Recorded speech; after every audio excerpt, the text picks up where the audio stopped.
The Incredible Hulk will not be presented this evening.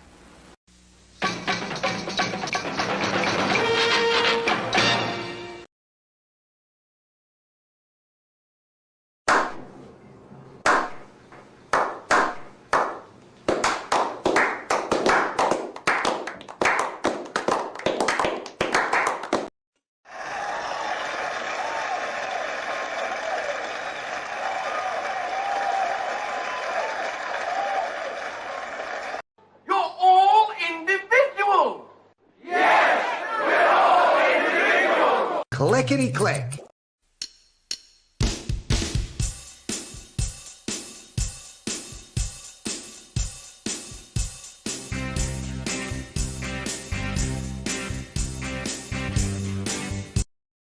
Pick up the music. Keep an eye on the back. This presentation is provided to you to amuse or entertain and not to conform or inform. The content on this channel should not be used to replace professional, financial, medical, or legal advice. All footage taken and used from public sources follow the Digital Millennial Copyright Act of 1998, and therefore no breach of privacy or copyright has been committed. This show is sustainably sourced and not affiliated with any community, club, fraternity, or gang. Your cat may vary. Moo.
I ran into someone I hadn't seen in a long time, and he had a daughter. So I said to him, my goodness, you've had a daughter. How old is she? He said, she's 3 years old. And I said, what is her name? He said, her name is Beth. And I said, and what is Beth short for? And he said, because she's only 3, you jerk.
Satellite tracking continues.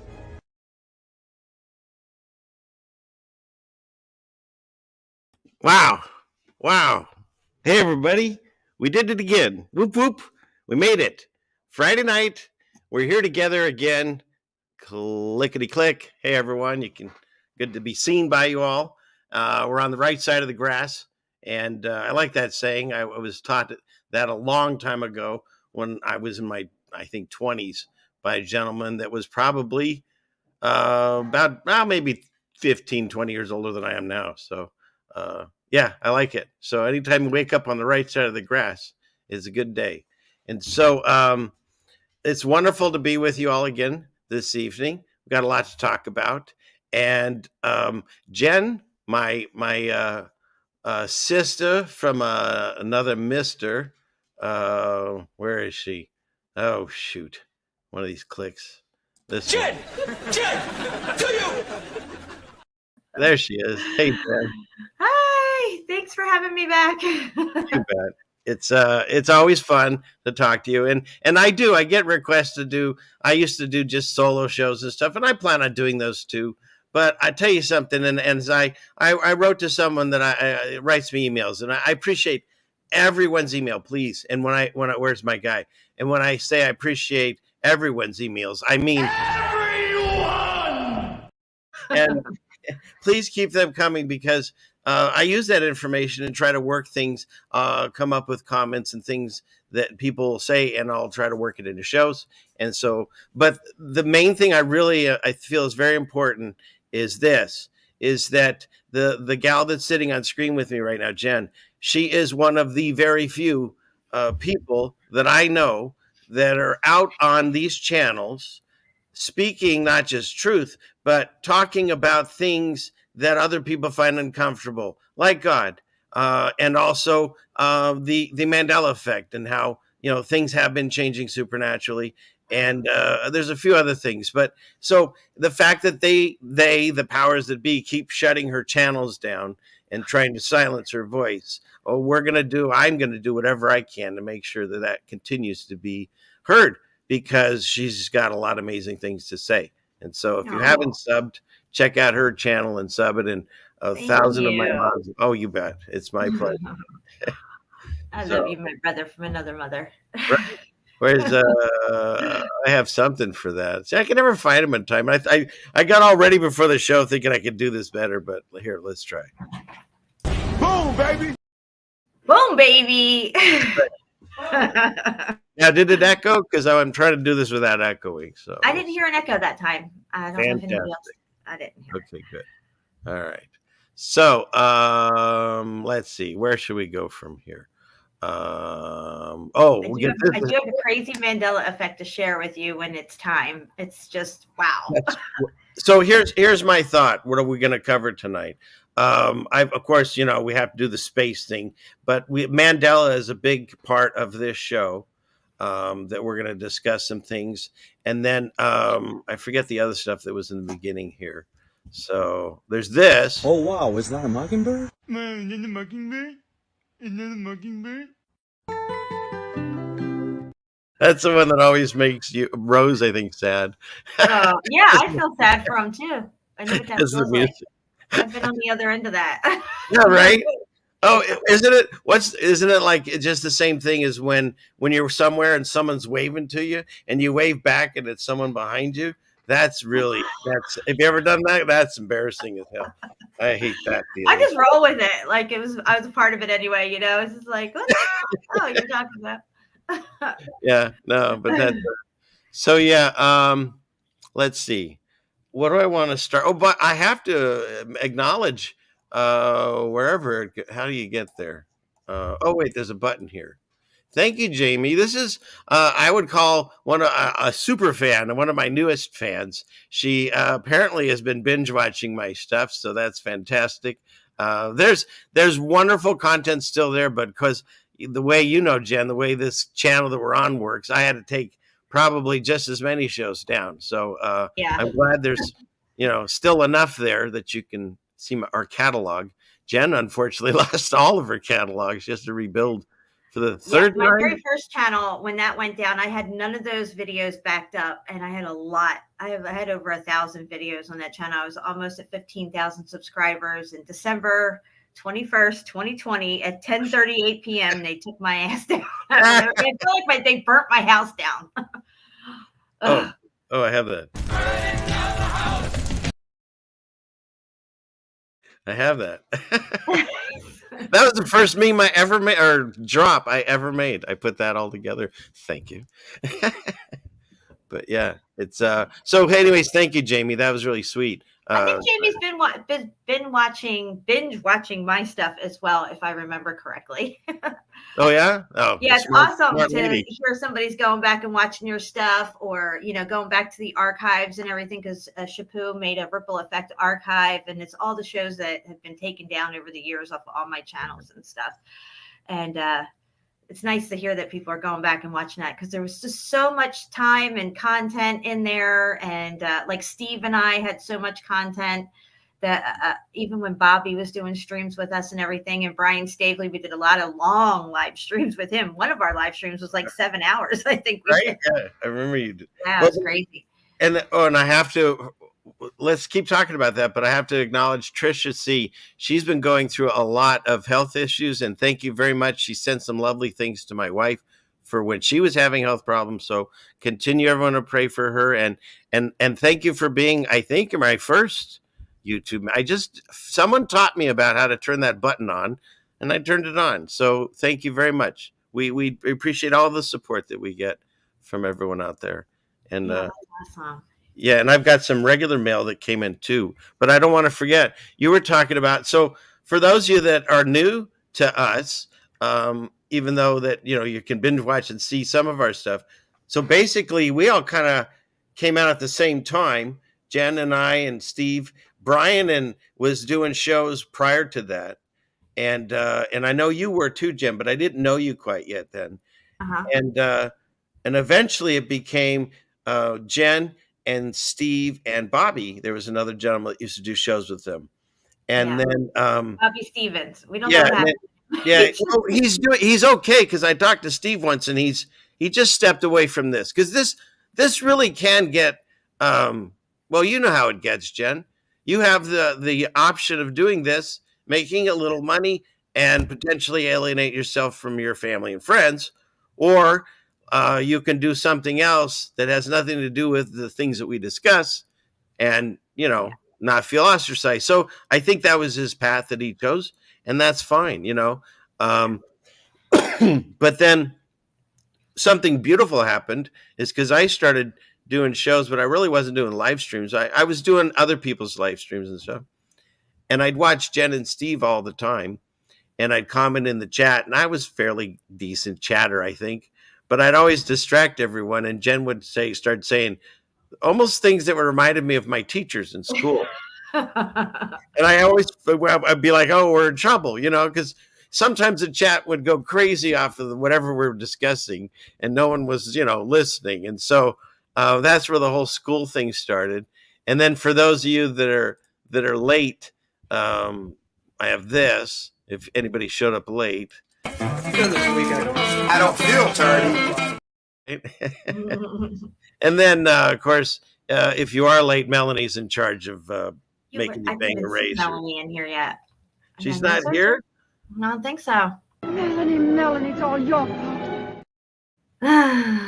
Wow. And I'm going to have to get that dry. I know I have you on here tonight. You can say it for me. But can you hear me? I have Can to you guys hear me? Yeah, you say it just like her. It's fantastic. So, and then another thing, for anybody that happened to notice, I put up a community post when I took that one Friday off for my wife's birthday. And I said, if you wanted, I put the text to the fair use thing I have at the beginning. And I said, if you want to record one, anybody, everyone, send it to me in my email, and then I'll work it into a new show. And so last week we had Rose, and this week was Jason, and I still have 2 more. So hopefully I'll get more of those. It'll be fun. It's a fun way to join the show if you want. So. Yeah, I like that. Right. I should put one of those up. I never put any of those Yeah. discussions. Why not? Well, you could read it for me sometime and send it to me if you want. I guess. I don't know. I'm not that good of a reader. I was never good at reading in school. I was absent a lot when I was little because I was sick. I had a lot of health issues when I was a little girl. I was in the hospital with pneumonia before I started school. I almost died. And then I always had ear, nose, and throat infections. I had an ear, nose, and throat specialist that I would go to and stuff. So I always had issues that way. And so I missed a lot of school during my, first, second, third grade kind of time there. Yeah. Oh, well, you know what? You had less indoctrination that you had to get rid of. How about that? Must have been what it was. Where's I had something. See, this isn't working. There we go. You need an extra person that just stays on the drops for you. I know, right? I need to have some. Shampoo. Where is he? I have that one too. Oh, look at this. Hey, Mason Mel. Thank you very much. That's awesome. And yeah, that's fantastic. I'm not even sure how I did it, Jen. I can try to explain it to you. I don't know. I'm not allowed to get those things. Not yet. Maybe until you got to get 1,000 when you get up there again. Even when I get that stuff, I never get those privileges for YouTube. I've just been blacklisted off a lot of their extra little things for a very long time. Doesn't matter how many channels I get. I don't ever get that extra stuff. You get a new channel like, oh, wait, we know her. Oh, yeah. She's going to talk about feet. Okay. You will know them by their feet. And I still, to this day, I love telling everyone that'll listen. The only person I know that was on D Live for 24 hours and got kicked was like off. 5 minutes. It's so Brian great. says, go to D Live. You can say whatever you want. I'm like, oh, okay. Let me get on here and say whatever I want. 5 minutes in, I'm like blacklisted. Yeah, gone. Yeah. Oh, boy. Brian was like, you can say whatever you want. Like, okay. Brian was scratching his head. He said, Brian, hold my beer, right? Shoot. And it's I did want to hear where I do have, let's see, let me bring this thing up here. Something that I wanted to, why can't I find what I'm here? Here we go. We have some news, some breaking news. Breaking news with Ceiling Fan Man. Take it away, Ceiling Fan Man. Whatever. So Jen is having a special show on JFK because for those that you don't know necessarily, that was one of her big things when she found out that the JFK scene had changed. Yeah. She really went into that. Yeah. And interviewed people. I'll let her tell it. But so basically, well, go ahead. Tell her what's going on. Okay, so for everybody, it's different for the Mandela effect. Some people, it could be like that one Bible change. You get it, something's going on. For me, I heard about the Berenstain Bears and all this stuff. I was like, yeah, that's really weird. And then I started watching a few more videos. Some things were going on in my life at the time. I kind of didn't really even pay much attention to it. I wasn't subscribed to channels that were covering or anything. And then I came upon the JFK 4 versus 6 in the car. And for me, I studied that whole scenario there with the car, the people in the car, the person who was supposed to turn and shoot the driver, turns and shoots JFK. Watched that whole thing over and over again when that first came out. And I know who was in that car. I know the car. I know where they're sitting. I know the position of everybody, each frame by frame. I've studied it over and over again. So when this car changed and the people in the car changed, it was like, for me, that was like the Mandela effect that got me sucked into all of it. I mean, for me, it could only be that one change and I would, that would be enough for me because it's crazy. So, so when I came upon that Mandela effect, I was so adamant about the 4 in the car. I was like, how can I prove this? What can I do to show that my memory is not false? And the only thing I could think of was every time I went food shopping, I would run into a lot of vets. There's a lot of vets in my area and veterans and stuff. So I would run into them at Walmart and stuff. And I would just put my record on and say, hey, can I ask you a question? The JFK assassination. They'd be like, yeah, okay, I know what you're talking about. I said, how many people were in the car when the assassination took place? Just sitting in the car. And I would always get 4. They would always say 4, whether I asked a group of them or just one-on-one what they remembered. And I would ask people who weren't in the military as well. I would usually ask age groups from the 20s, 30s, 40s, 50s, 60s. It didn't matter. But then I started to hone in on the vets, because, you know, they have a really good memory of these type of events and stuff, especially if they lived during this era and everything.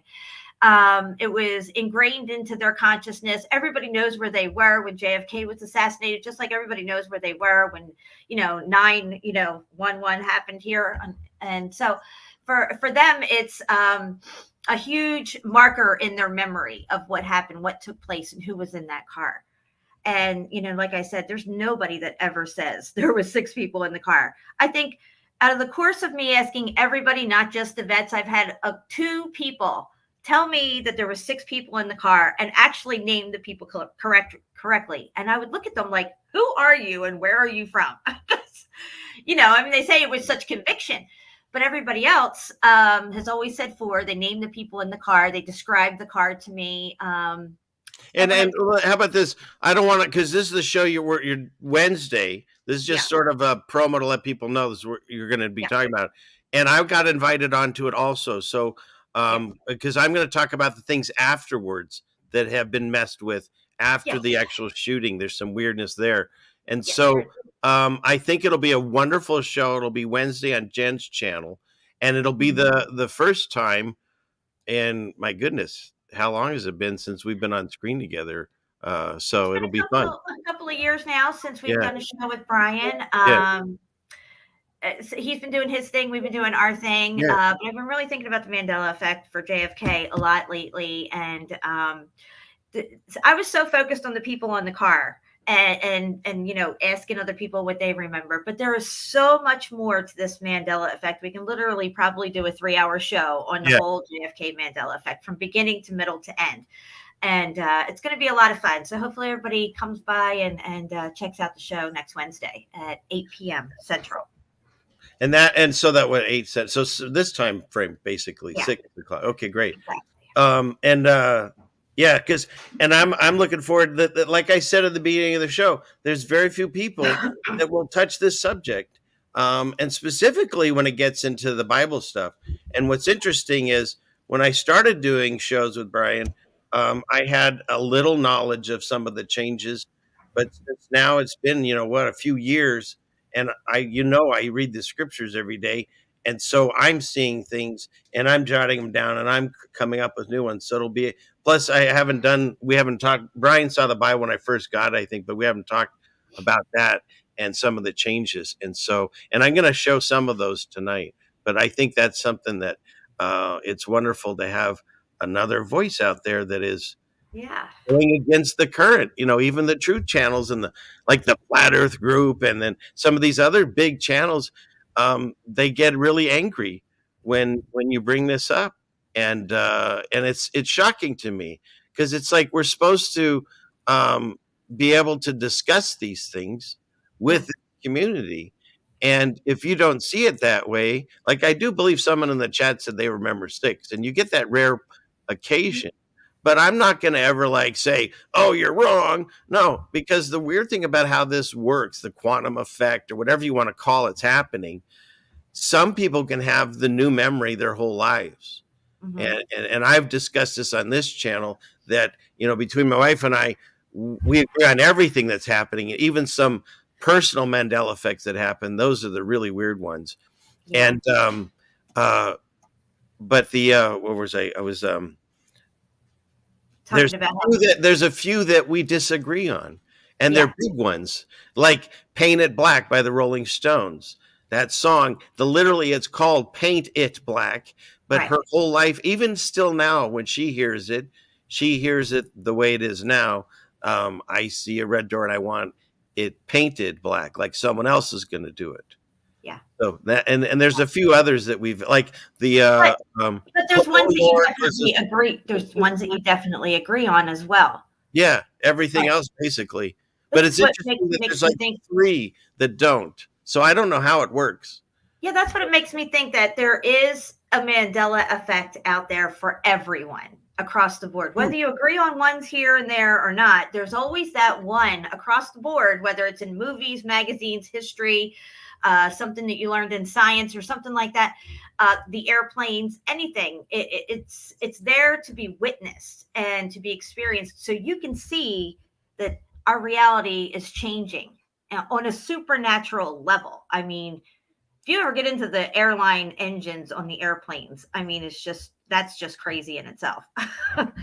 And you said it affects everyone? It has to affect everyone, in my opinion. Everyone. Yeah. Excuse me. Everybody's experiencing it. So here, I'll show you, because what's been happening with me, and I told Jen I'm not going to like sugarcoat these things anymore, because there's a lot of these big channels that people are watching, like this one. And I've done shows, and I still think that, he has a great voice at telling you the lies of the world. And that's was Russian Vids. And I did a show with him, but I pointed out the Mandela effect, which he doesn't agree with. And it's shocking to me, because he used to have this at the end of all his videos, and it was a beautiful song, only it's wrong, because the Mandela effect has changes to the truth will make you free. Right. And what I find interesting is this is why I believe, I don't know, but I haven't heard from him why he's not talking to me. And it's the same reason why these people got mad at me. I personally don't even think they read the Bible. How about that? They gave me a hard time about it, and I know I read it more. No way that you can, have a channel that speaks about Bible verses, and you're all over this Bible constantly, and you don't see the changes. I mean, in my opinion, there's just no way that's possible. No. So, and they put they wrote this. I didn't. They have it wrong. So, and he got mad at me. So how about this? How about this one? Have you seen this? God actually smears dung on our faces now. What? Yeah.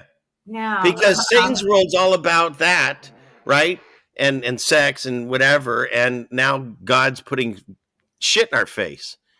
Well, so when you see these things, you just cannot. You can't say, "Oh, it's always said that." I mean, you could, I guess. How about this? Is the great falling away when the majority of the church justifies the supernatural Bible changes and demonizes those who warn about them. Yeah, this is exactly what we're seeing. Right? Yep. And what's interesting about the Mandela effect with the Bible is the very first page in the Bible has been Mandela affected. Mm-hmm. In the beginning, there was the Word, and the Word was God, and He created the heaven and the earth. And I think it used to say it was God, an S. It used to be God created the heavens and the earth, and now it says heaven and earth. And then the very last page of the Bible has a Mandela effect on it as well. So the first page and the last page have been affected, and then everything in between. For anybody who has only read a smidgen of the Bible, that little smidgen's probably changed, because it's meant for us to witness it and see it and recognize it. And see. How about this one? Coming. This one really bothered me. So in Deuteronomy, however you say that, Deuteronomy, it's an abomination for a man to wear a woman's garment. And then Moses puts girdles and bonnets on Aaron's sons in Leviticus. So if the word of God is infallible, how's that possible? No bueno. What else? President Biden in Israel recollects the time he was found in a basket raised by Hebrews. It's a funny joke, but this isn't a basket now, it's an ark. Yeah, that is bizarre to me. They call it an ark now. Right? What is that? So the joke is wrong, because it's not a basket anymore. Now, the thing about the Mandela effect also is, in the beginning when I started studying this, I thought there was some kind of war on truth. What's true today will not be true tomorrow. There was 4 people in that car at one time, but not anymore. There's 2 women. There's 6 people. And how about this one? Everyone, at least everything I've seen, there's a part in the Bible when Jacob wrestles in the night. And this is when he becomes, Israel and all that. And all these pictures and paintings, he's wrestling with an angel, right? Right. Wings. I mean, it's definitely a spirit of some type. It's not just an ordinary man, which is what he wrestles with now. This one bothered me when I read this one the next time through it. I'm like, what are you talking about, a man? Huh. So that's the thing. There's people who are like, how do you know it's changing? Because if you read it enough, when you go back to look up something and it's changed, it's like a brick to your face. Yeah. He never wrestled with a man. He wrestled with an angel. And how do I know that? Because everyone paints it that way. Yeah. It's like everyone who got Elijah 11:6 on tattooed on them, and they have a lion and a lamb, not a lamb and a wolf. Yeah. Where's the wolf now? Yeah, exactly. Or yellow wolf, I guess. So that's a quick little Mandela presentation for a minute there. Stop sharing there. Okay. And you know what's interesting too about the Mandela effect and a few other effects that go along with that one is that they're ever changing. We haven't looked at the JFK Mandela effect in quite some time, so it would be interesting to see if any of us come up noticing any extra changes that have happened. Yeah. It seems to be like ever evolving changes happening with that whole scenario. Tech before its time, all kinds of stuff. All right. Well, it looks like we got this. Did you just show up here, Zulu? So he's saying hi to us. So, hey, Zulu. If you just rolled in, you're going to get one of these. Where is it? Somewhere here. There it is. I don't feel turdy. Fine, there. What'd you say? Sorry. I said, Melanie's making me a little nervous. I hope she's okay. Yeah, what the heck? Where's Melanie? Someone go check on her. Hopefully she's not Daryl glued here. in. What's up, Daryl? So, okay. So let's see. Where are we at here? Let's see. So let me go. Oh, yes. I do have a personal Mandela effect that just happened to me. And it's really? Yeah. Well, here. Wait, we got here. I got to do my drop. Where is it? Forget it. Just go ahead and say it. I was going to. Oh, here it is. Breaking news with Ceiling Fan Man. It's with Jen, so never mind. Forget it. Sorry. So I have this necklace on. You can see it here. Okay. It says love. Okay. All right. Say love. Well, 2 weeks ago, I noticed that this necklace did not look the way it looked, the way I remember it. Okay? Yeah. And I'm going to bring up a screen share of it because I have a close-up picture of it, so we can look at it closely here. Share screen. See if you can see this. Can you see this here? Here it comes. There we go. Yeah. Okay. So the L used to come over and had a loop right here. And this chain was connected up higher on this. I know it was. It was. I've had this necklace for like almost 3 years now. It is an awkward placement the way they put it, the way it is now. Not only that, but when I look at it now, and now 2 weeks ago I had it and I was like, I put it down. I was like, I don't know what's wrong with this necklace. I even looks like it says save, doesn't it? It does. It says save now. It does not say love. It says save. Now I asked my husband, I said, this part of the necklace right here that I'm circling. Let me zoom in on it. Right here. I said, because he's got one of those magnifiers, he can look and see. I said, did it break off here? What's going on? And he said, no, it's definitely not broke. It's smooth right there. This is how it was made. And I'm like, well, it doesn't say love anymore. It says save now. I mean, it totally looks like save. It says save. SAVE. It does not say love anymore. And I wear this thing. Wow. Okay? But I almost feel like that's a message maybe that God allowed to change it to like that. That's kind of cool. That's what a friend of mine very close to me had said, that this is a message. I mean, look at where the positioning is here of this thing here for the chain. It's what? It was supposed to be like up here more. And this came over and had a loop. Yeah. And I'm just like, what is wrong with this? It's just bizarre.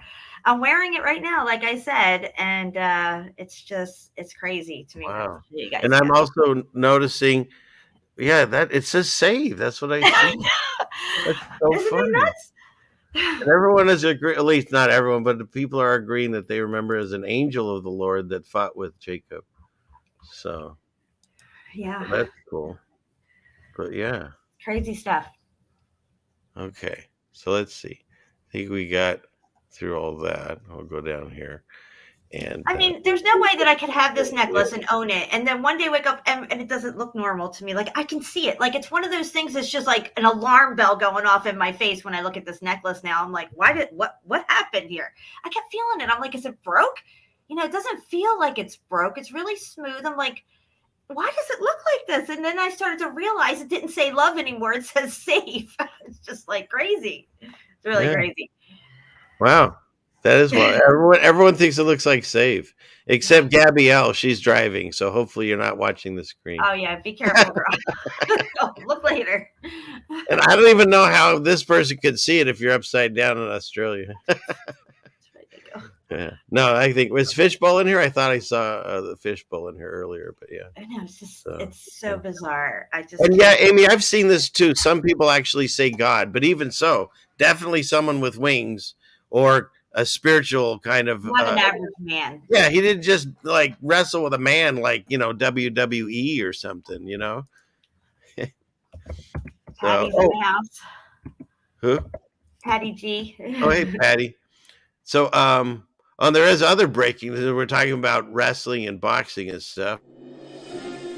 Breaking news with Ceiling Fan Man. Take it away, Ceiling Fan Man. So Apollo Creed died, otherwise known as Carl Weathers. Oh, wait, hold on a second. Look at his hat. I know. That's why I was breaking it up. Okay. See when you have a seasoned Mandela effector on. Right? I love it. Because look at the picture. They could have chose any picture of Apollo Creed, any of them, and there's only one time that he wears the hat. Right as he's coming in. He doesn't wear it throughout the whole scene, the movie. No, that's when he's coming in. Yeah. So they wanted to make sure that we saw this so that way we can comment that that's not how Uncle Sam's hat is. This is how Uncle Sam's hat has always been. Right. And if you're remembering it with stars and stripes, well, then you're wrong because it's always been this. So what's the title on the other picture? Go back one picture. Is it the Mandalorian? Yeah, that's like that Mandalorian. It's kind of weird. It's that some new Star Wars show, and yeah, very similar, I guess. Yeah, but yeah, so there you go. So Apollo Creed, no more. What do you call it? Rematches with Rocky. It's done. So it's over. I was a little girl when they filmed that in Philly. I remember all that. It was crazy. Well, I remember that when I actually got to visit that town, that city or whatever, they have the stairs that he runs up, and they have a statue there now. You're talking about the art museum in Philadelphia. Yeah. So did you do it? They had the Rocky statue up at the top of the steps, but then they moved the statue down to the bottom of the staircase and left his footprints of his Converse sneakers, which are Mandela affected, by the way, because Converse on the inside, not the outside of the shoe, on the outer ankle. You know what I mean? Yeah, let me grab that talking because that's a weird one too. But so I lived in Philly. I grew up there, and the art museum was like one of those school trip things that everybody does. But yeah, they put that statue. It was at the top because he runs up the steps. The art museum has terraces coming down the side of it, and there was fountains that would overflow down into the next terrace and stuff. And we would go there in the summertime and swim in there. Really? I just remember everybody was doing that shot. One person be holding the camera and the other person be running. But most people, I didn't run all the way up. I was like, screw that. I don't, but yeah, it's fun. But look at this Converse. If you get all familiar with Converse, now the stars on the inside. So when someone's standing, you don't get that view. You get this view. Yep, exactly. This one. This is what you see. It doesn't say Converse unless you see the inside of the shoe. Right. That's weird. Just saying, for me. Really weird. So, all right. That's enough of that. And Skechers doesn't have a T. Yeah, isn't that something? That's really weird. Sometimes this Mandela effect, quantum effect, whatever you want to call it, it was happening before we knew it was happening. And my wife has a really funny story with that anchor memory for her, because she was shopping for some Skechers, and when she went on the computer, she couldn't find anything because she was adding the T. And so she's like, well, that's weird. I thought I always had a T in it. And then, of course, years later, she realizes what happened. Just like someone goofed on me because I wrote, I was writing out an amount, and I did the dollar sign with the 2 lines. And he was like, yeah, I think I was in my 40s. He was like 20-year-old. And he's like, what are you doing that for? Like, what do you mean? He goes, it only has 1 line. I said, when did they change that? That was what I said. When did they change that? And he's looking at me like it's crazy. And you can look at your computer board right now and see that's only had 1 line. And that's a weird one. So that happened before I knew it was even happening. Isn't that weird how it confounds our consciousness like that? We're talking the same language. It's like the Tower of Babel, but our language isn't confounded. Our consciousness isn't confounded. Yeah. It's like we're talking the same language, but nobody knows what the hell they're talking about. Even that crazy 2 years that we went through. I mean, it was just like, it was insane. Yeah. And so let's see. And this could be, maybe the shoes didn't change, maybe our feet up. Maybe it could be.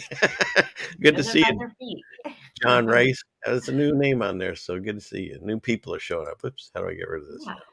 What is this? Click here. Okay. And Juan Truth, did he just show up? Yes. Good. He tries to sneak in tardy, but he's not here. I don't know where else she's at. I don't know. Maybe Noel will have to stay after class, but you still get this. I don't feel tardy. So there. Okay. All right. And and I want to say before I get too far into the show, I do get snail mail too, because I have that in my description. If you ever do want to send links, or what do you call donations, whatever, but also emails, I have my email there, and I have an address that you can send things snail mail. And I have some wonderful fans that sent me. Renee sent me this beautiful postcard and wrote some nice things on there. And she sent me, where is it? These books.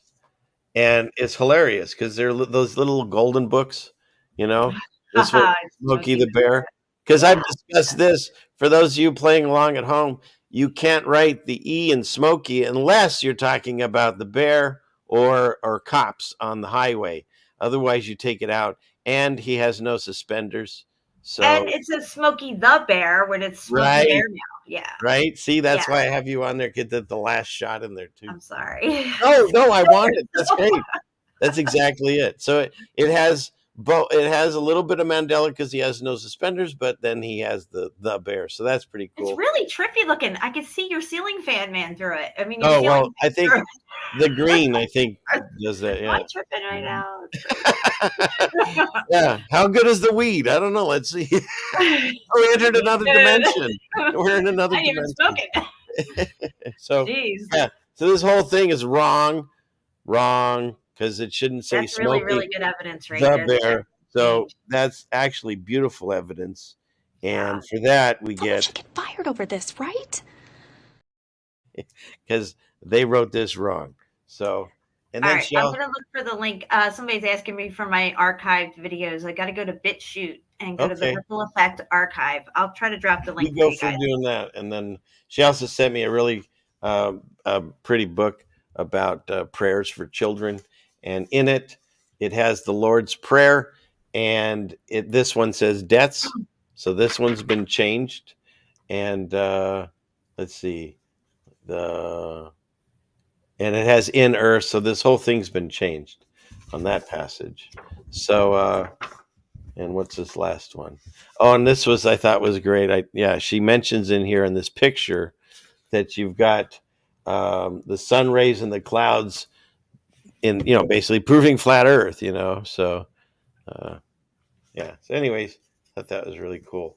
But yeah, this one's completely wrong, and someone should definitely get fired over it. Because they wrote it wrong, the cover and everything. That was someone's getting fired, is what that was. Boom, all right. baby. And then, boom, baby. And then my pen pals, that I have in New Mexico. It's Jen, it's the most beautiful thing, and you've had some of this before too. It's an entire family that watches me. It's just such a beautiful thought that they're turning, like we used to do with my parents and stuff, and watch, I don't know, stupid Happy Days or whatever, all these shows that I play clips from. And the fact that someone's doing that with us, it's wonderful. And my goodness, the writing, there's so much. And then there's the PS. And so thank you so much for all of that. And then I also they send me a joke. And so let's see. Most of them have been very racist. No, I'm kidding. Let's see. Where's this thing here? So it says, this is not my joke. This is sent in. This is what is an orphan's favorite drink? And it's Foster's. But it's terrible. I'm sorry that we had to say that out loud. But that's for my Australian friends, because that's beer in Australia, right? That's what you call beer in Australia. It's Foster's. So did I get all those? I think I did. So I also want to let everybody know that on the Ripple Effect archive, that at the link that I just dropped in here, you can find Paradise Lost Part 1, 2, and 3 that Steve and I covered. It's 9 hours long. It's in 3 parts, and it is really good. Is that the one that you were discussing, like the levels of hell and stuff? Because those were good shows. Yeah, that was crazy. So that was the fun thing. It's like I'd watch them, and then one day they invited me on, and that was their mistake because you couldn't get rid of me. And then, and I was just, when the beginning, I was just sitting there as you guys were discussing, and I was just like an audience member going, wow. I mean, that's pretty much, I think, all I brought to the table. But yeah, it's when we were all you were waking us up to all that stuff. So, yeah. Okay. So where are we at? Let's see. Let's see. Where am I at with these pictures here? Are we on these? Clickety click. Yeah, you hear it? I hear it. Okay, let's see. I put that. I go here. There we go. I think that did it. Can you see that? We good? Okay. Yeah. So nice picture. I like right? this. Yeah. Right? That's actually out here. This is Seattle. And, you go with the whole idea of why are we just like getting rid of an entire city? And, whoops, did I put us off the side? Where are we? Oops. Wait a minute. There we go. That's better.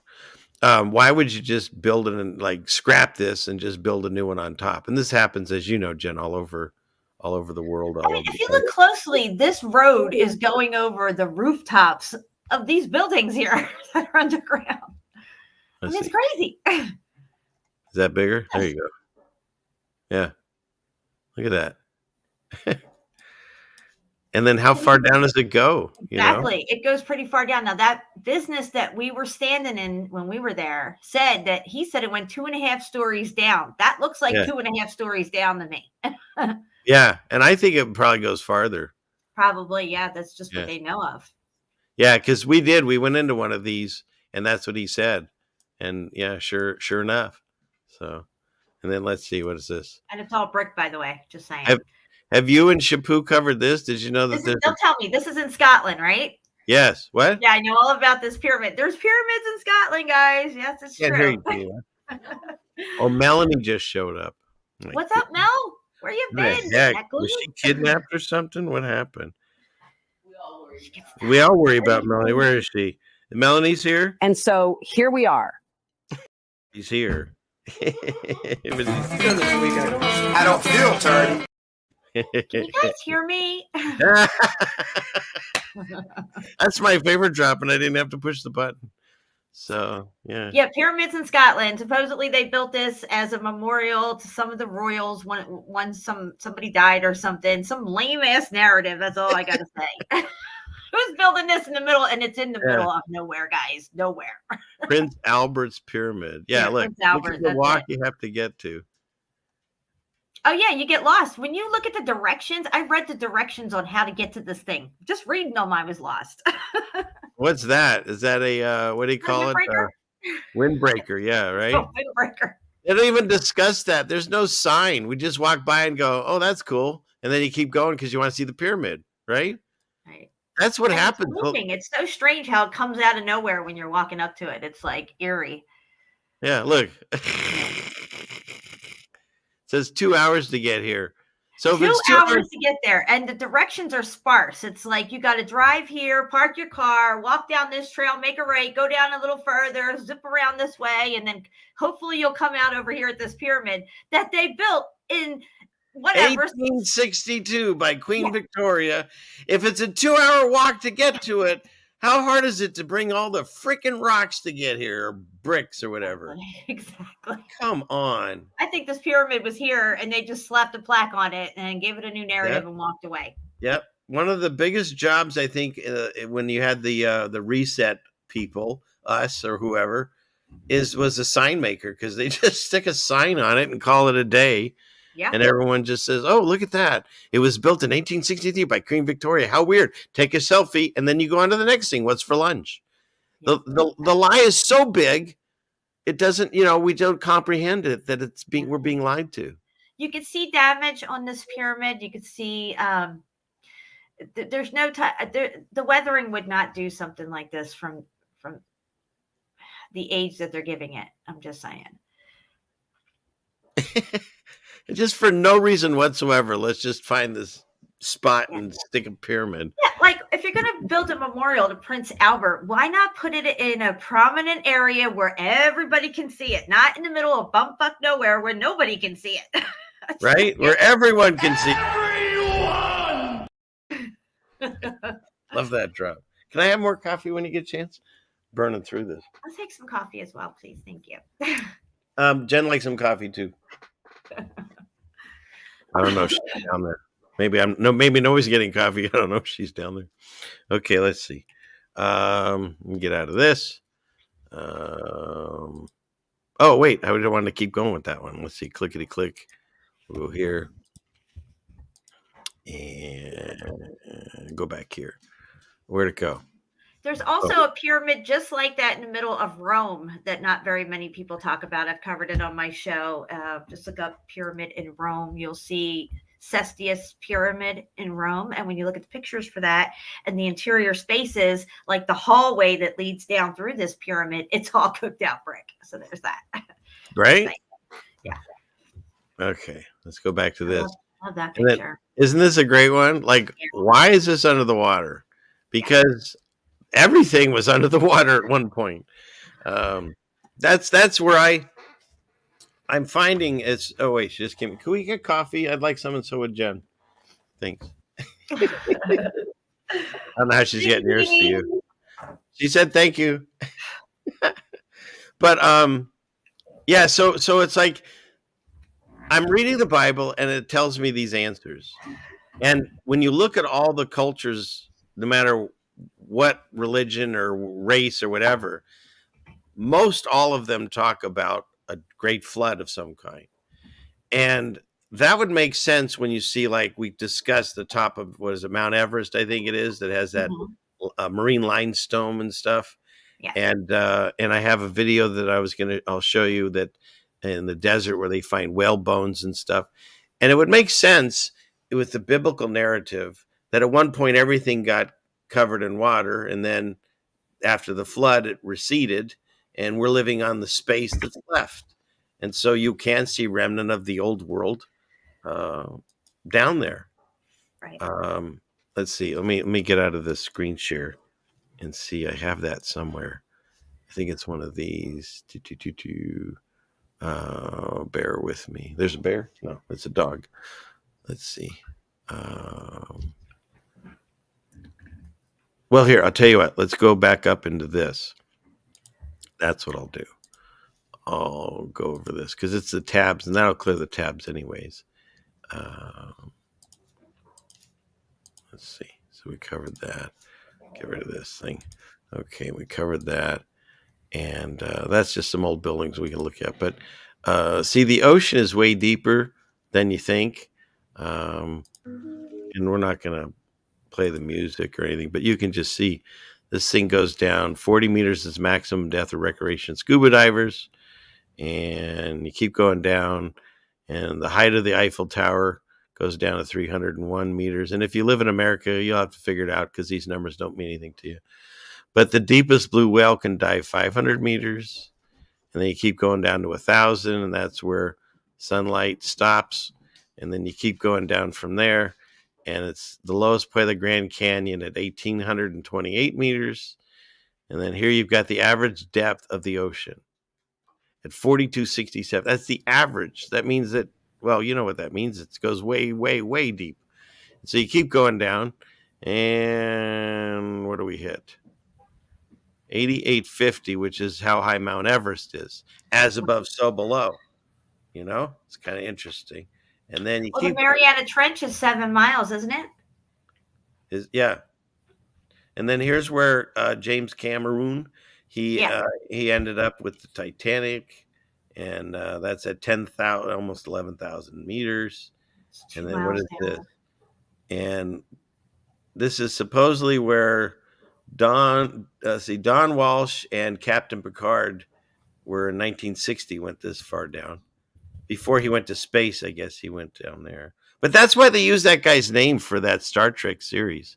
Was if you looked into Picard, you got that guy instead of anything else. Do you remember the commercial of that Picard guy supposedly going up through the firmament? It was like that balloon that burst through the water. Do you remember that? They were like, because that's when Flat Earth was blowing up. So here you go. Here's the Mariana Trench, and it's at 11,034 meters. So there we go. And that's as far as we know, you know. Right. And so my point on all this is there's so much evidence that this world was underwater because it still is in some areas. And then I found this. This is something I saw, God, way back when I was starting all this. Well, 2018, it says this video. But there's these tunnels that go underground. And this one's, I think, starts in D.C. and then goes all the way across the country. Wow, this one goes all the way across? Yeah, because he talks to the driver, and there's one he says goes to Colorado, and so yeah, it's pretty wild. Can you imagine driving underground all that way? I mean, that long. Sounds creepy to me. No, I think you lose your mind after a while. But they said, I remember in one of them, they said that there's a whole underground city. Like you can pull up. There's restaurants down there and stuff. Like all kinds of stuff. All the way to Maine. All the way to Maine. He said, "Where's the volume?" They have to have ventilation all the way through there for the fumes and stuff. But you know, who dug this out, and how come we never knew about it, and still don't? Who dug this out? You know what I mean? Yeah. They don't describe this. So interesting. And then this gal, I found this gal from Finn. And we're going to get a commercial. So let's see. Let's stop it for a second. We'll play this stupid commercial through. And she travels crazy places.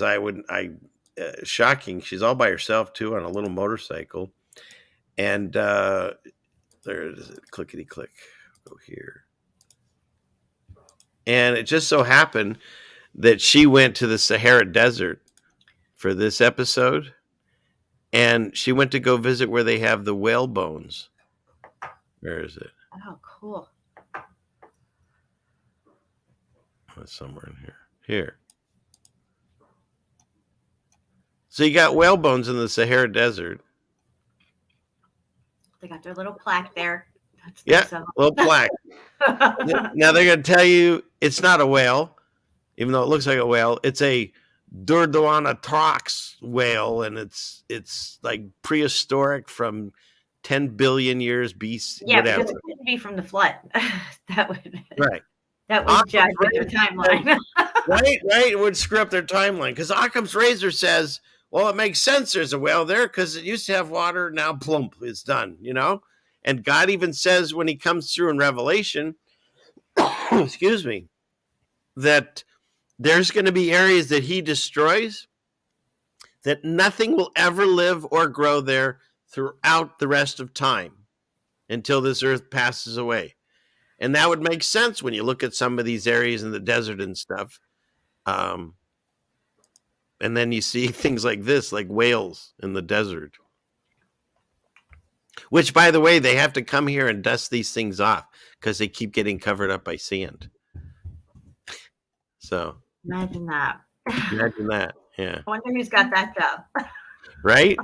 And then, of course, I'm sure if I played it long enough, Jen be like, icy brick. It just happens, But see, like 40 million years.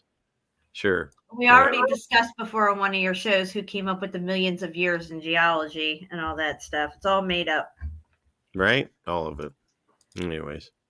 So there's that. And then I found this thing, or it found me. This is in Mexico. It's called the Hidden Beach. Like, look at that. That's pretty cool. Oh, wow. Look at that. So, yeah, okay. I see what's going on here. Huh. So there's this hole appeared and filled in the beach. It's kind of cool. Yeah, that is pretty cool. Yeah. So there's Hidden Beach in Islas Maritas, Mexico. It's not very hidden anymore if everyone knows where it is, thanks to drones. Okay, now here's where Jen and I differ a little. Shapu and her have definitely covered how this can be, this structure that they see in other buildings and so forth.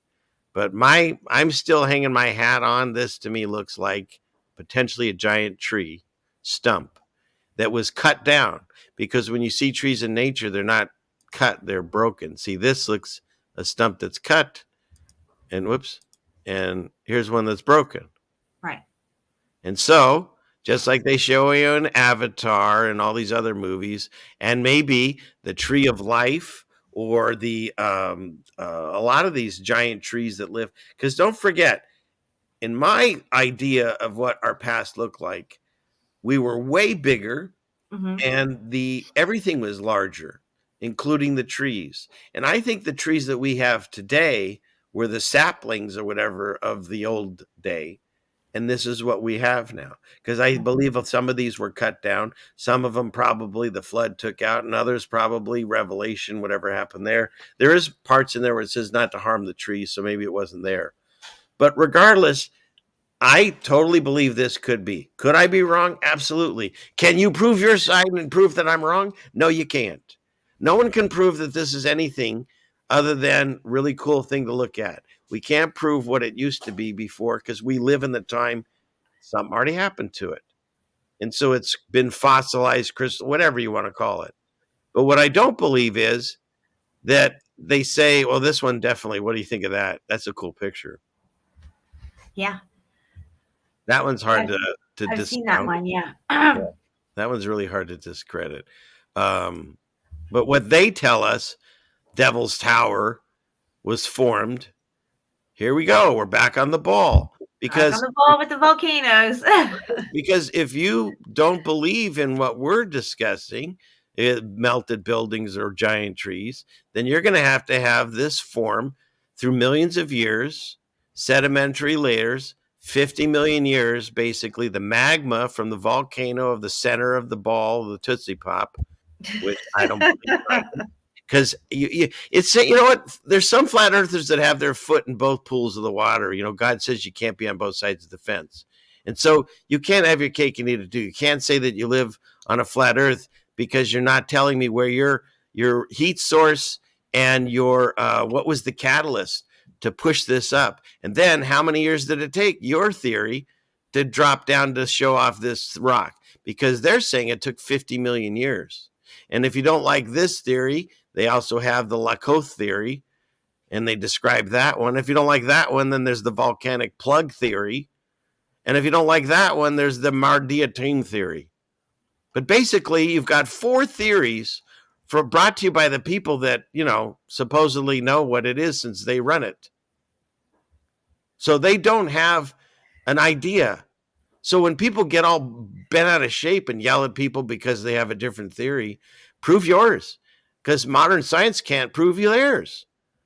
So tell me how, if you're not on a ball and you don't have magma coming through because we've only gone at 8 miles, How did you form this? So that's my thoughts on the Devil's Tower. Some people see it as mashed potatoes, but that's Richard Dreyfuss. Earth forces are causing this massive plate to split in two. This just happened in the end of the month here, January. And so for decades, scientists have been trying to understand the forces creating the Himalayas, right? And so now, once again, 52 million years in the making, they're going to tell me what happened. And when you read the article, it's a theory. And I don't buy into this anymore. I don't buy into the tectonic plates and the magma and living on a ball. Do you, Jen? No, not at all.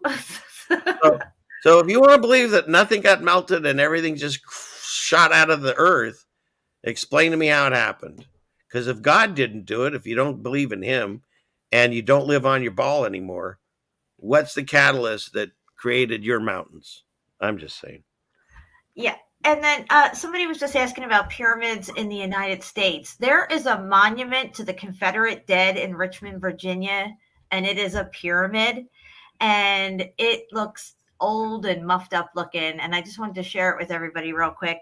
Oh, okay. But I just wanted to, here, let me get out of the screen share. And where are you all? And then just don't, and someone asked for this drop, and I like it. Don't hate on us. I don't know why you always have to be judging me. Because I only believe in science. Nice. So that was a shout out to one of my listeners that asked if I could find that. And I did. Because that's the way it works around here. All right. What do you got, Jen? All right. It says Monument to the Confederate Dead. It says this. It was postmarked 1909, May 13th. That's funny. That's my mom's birthday, May 13th. Now, I don't know if it's postmarked or it was built then or founded or whatever, but look at this thing. Look at how old it looks. It's got stuff growing all on it. Muffed up. Yeah, it's muffed up, all janky looking and everything. But yeah, this is it. This is supposed to be the pyramid in Virginia for the Confederate dead. I had another picture of this, an even older one where people are standing all at the base of it. And it's just, it looks old, really old. Like it's been through something, not like it's new or anything. But yeah. Yeah. So they make a monument. They make it all crappy. Yeah, sure. I know, right? It just doesn't make any sense. Now, this is what it looks like today. Let me see and find a clearer picture of it today, I guess, here. Now, look, they got a cemetery around this thing now. And you can find pyramids in cemeteries for sure. Yeah. I have a few old pictures. Let me see if I can zoom in on this. See, they put a cemetery around this thing. Wow. Yeah. What a janky rock. Yep. Using all your words. So I just wanted to share that real quick because I know thanks. We're asking about pyramids. And I have to mention, so Setneg, I hope that's how you say it. I don't know what that does, but thank you. So I guess other people can use that.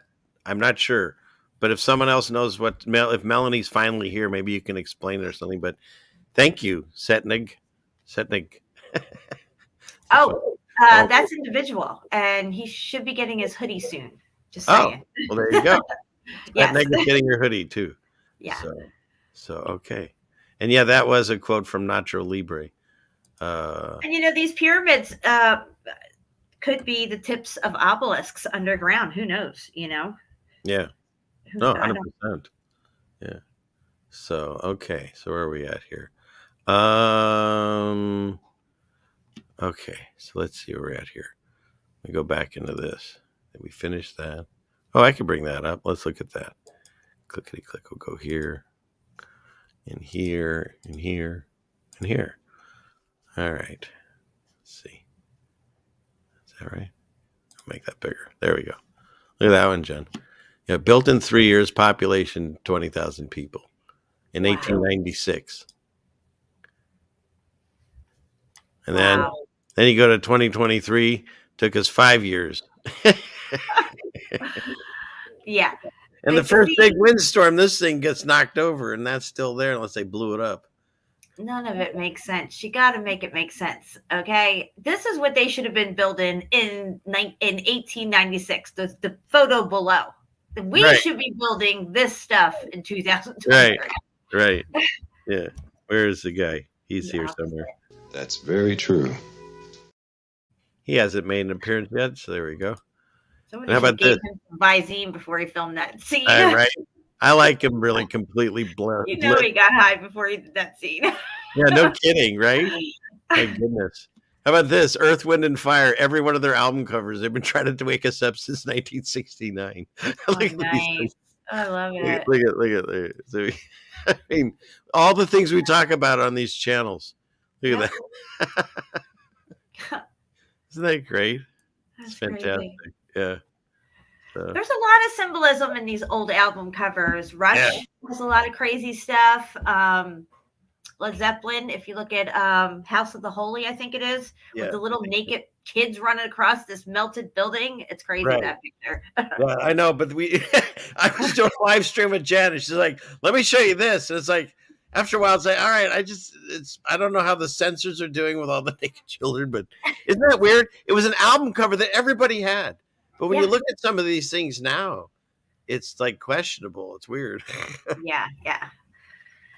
Well, the naked kids were probably a distraction away from the melted building they were crawling over. Right. Just like Tom Petty, like smacking the wall, laughing at you, and nobody's looking. That's such a great video. That was crazy. Tom Petty knows, or at least he knew. Now, here's one of the giant kings of our history. He's the guy that was in charge of Babel and really pissed off God really well. And but it was during his time and Semiramis and Tammuz. During their time is when all these things got introduced. The religions, Thanksgiving, New Year's, Christmas trees. Jen has a whole thing on that if you go on her channel about Christmas and Easter. The worship of Mary, that's huge, especially in the Catholic religion. And Lent, Communion, Halloween, all of this stuff. Sunday worship was instituted by the Catholics. What does that dude that wears the fish hat? That's a pagan hat, by the way, the Pope.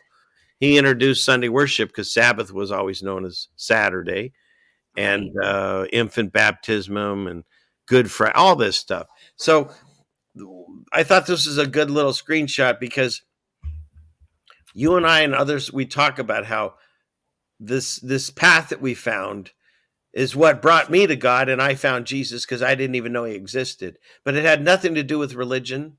And the Bible, it had nothing to do. There was no religious dogma for me when I read it. I did it. The same reason I read any other book was to gain knowledge and information. And shockingly, that book, it tells you your history, it tells you your present, and it explains your future. And the more I read it and the external books like Jasher that were taken out, and Enoch, it fills in some answers. And so when you go on these channels and you ask questions and nobody knows, like I just found out, and I'll go on another show another night and talk about it. But the book of Jasher comes out with where the first Pharaoh comes from. And when you look at science, they say they're not sure who the first Pharaoh is. It's a theory. But yet the Bible basically spells it right out and tells you how he was created and the whole bit. Yeah. And so I don't know where my guy is. Well, this is why they started geology and all that, is because they wanted to discredit the Bible and the young earth theory. Right. And that all the lies are connected, the dinosaurs and all that stuff. And here, the Star of David, which they say, it became the symbol of a certain country.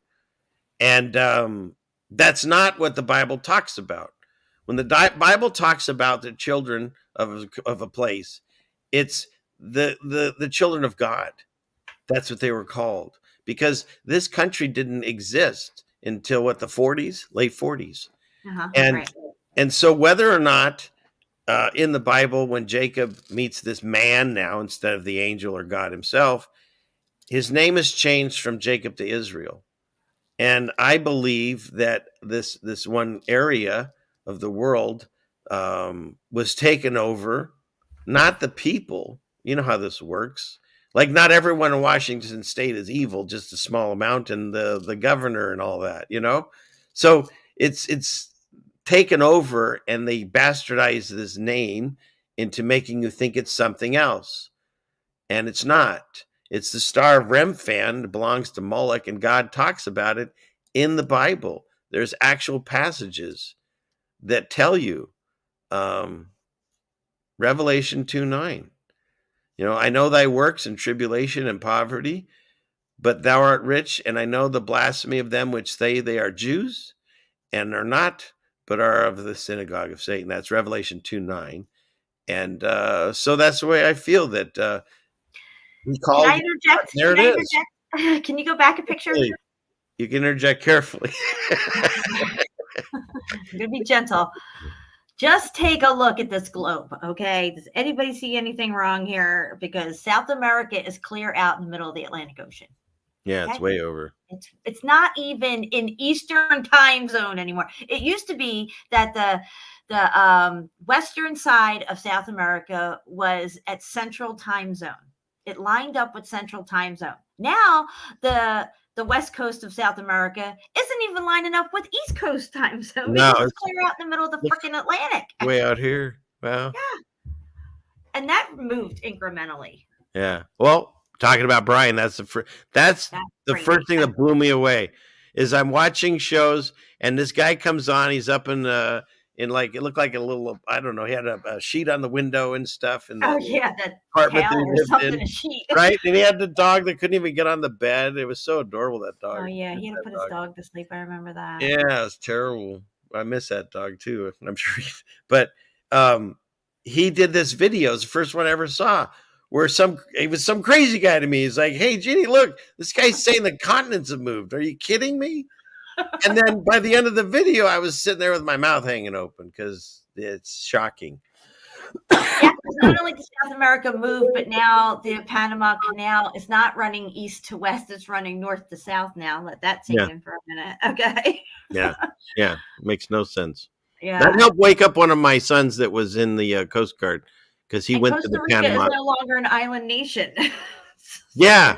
Oh well, look, we could do a whole show on just that. It's the crazy. whole area there, the hook leading into South America has changed. It's just crazy.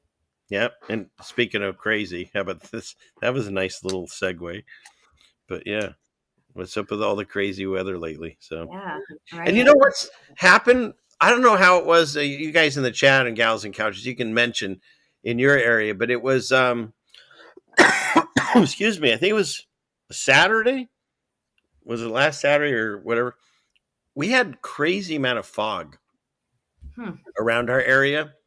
And I was talking to a few different people, like, on these chat rooms or whatever, and they were having the same experience in different areas. So I don't know, but a lot of fog happening. So maybe that's another thing they're playing around with. Who knows? And just screenshot this for anybody that's not familiar with these things and just look them up. NASA has that cloud machine. It probably has a giant fog machine too. Yeah. It pumps out fog. That was one of the first videos I ever sent Steve is we were visiting this place that has a paper mill out here in Washington. And the paper mill makes this huge plume of clouds. And then eventually it just becomes the skyline. Yep. And I say paper mill with air quotes, So yeah, we're living in a time where Satan doesn't even have to hide anymore and the world still can't see him. It's interesting. People can see the evil in the world. And some people maybe believe in Satan, but not God. Like, I don't know how you have the negative without the positive charge on a battery. It doesn't make sense. Right. So. Make it make sense. Right, Shapu? Make it make sense if he's here. I don't know. So, okay. Let me just clear through this stuff. So this I thought was interesting. Maybe I should have said, I'll show this again on the show with Brian. But, he gets back to Earth and they put all the crosses everywhere. And he's like, hey, you think if JFK comes back, he wants to see sniper rifles everywhere? I thought that's pretty funny. Yeah, I like that one. And just for those over in Europe and Australia, and other places, just so you know, we've got 47 Super Bowl wins. And you guys haven't won any. So there. Boom, baby. 47-0. So Donna Ann is here, and she is tardy, super Oh my tardy. God. Where is it? She's super tardy. I don't feel tardy. Hey, Donna. All right. And this one I love because it's like instead of Harry Potter, guys, this is exactly what happens. It was funny. But only to the guys. Anyways, moving on. How about this one? It's really horrible. This is an advertisement over a subway tracks for a funeral home. Yeah, come a little closer. Like, we need business. What a way to get business. Is that terrible? I have my gal here somewhere if I can find the How button. many will fall for this one? Oh, I like that too. How many will fall for this? No, thank you.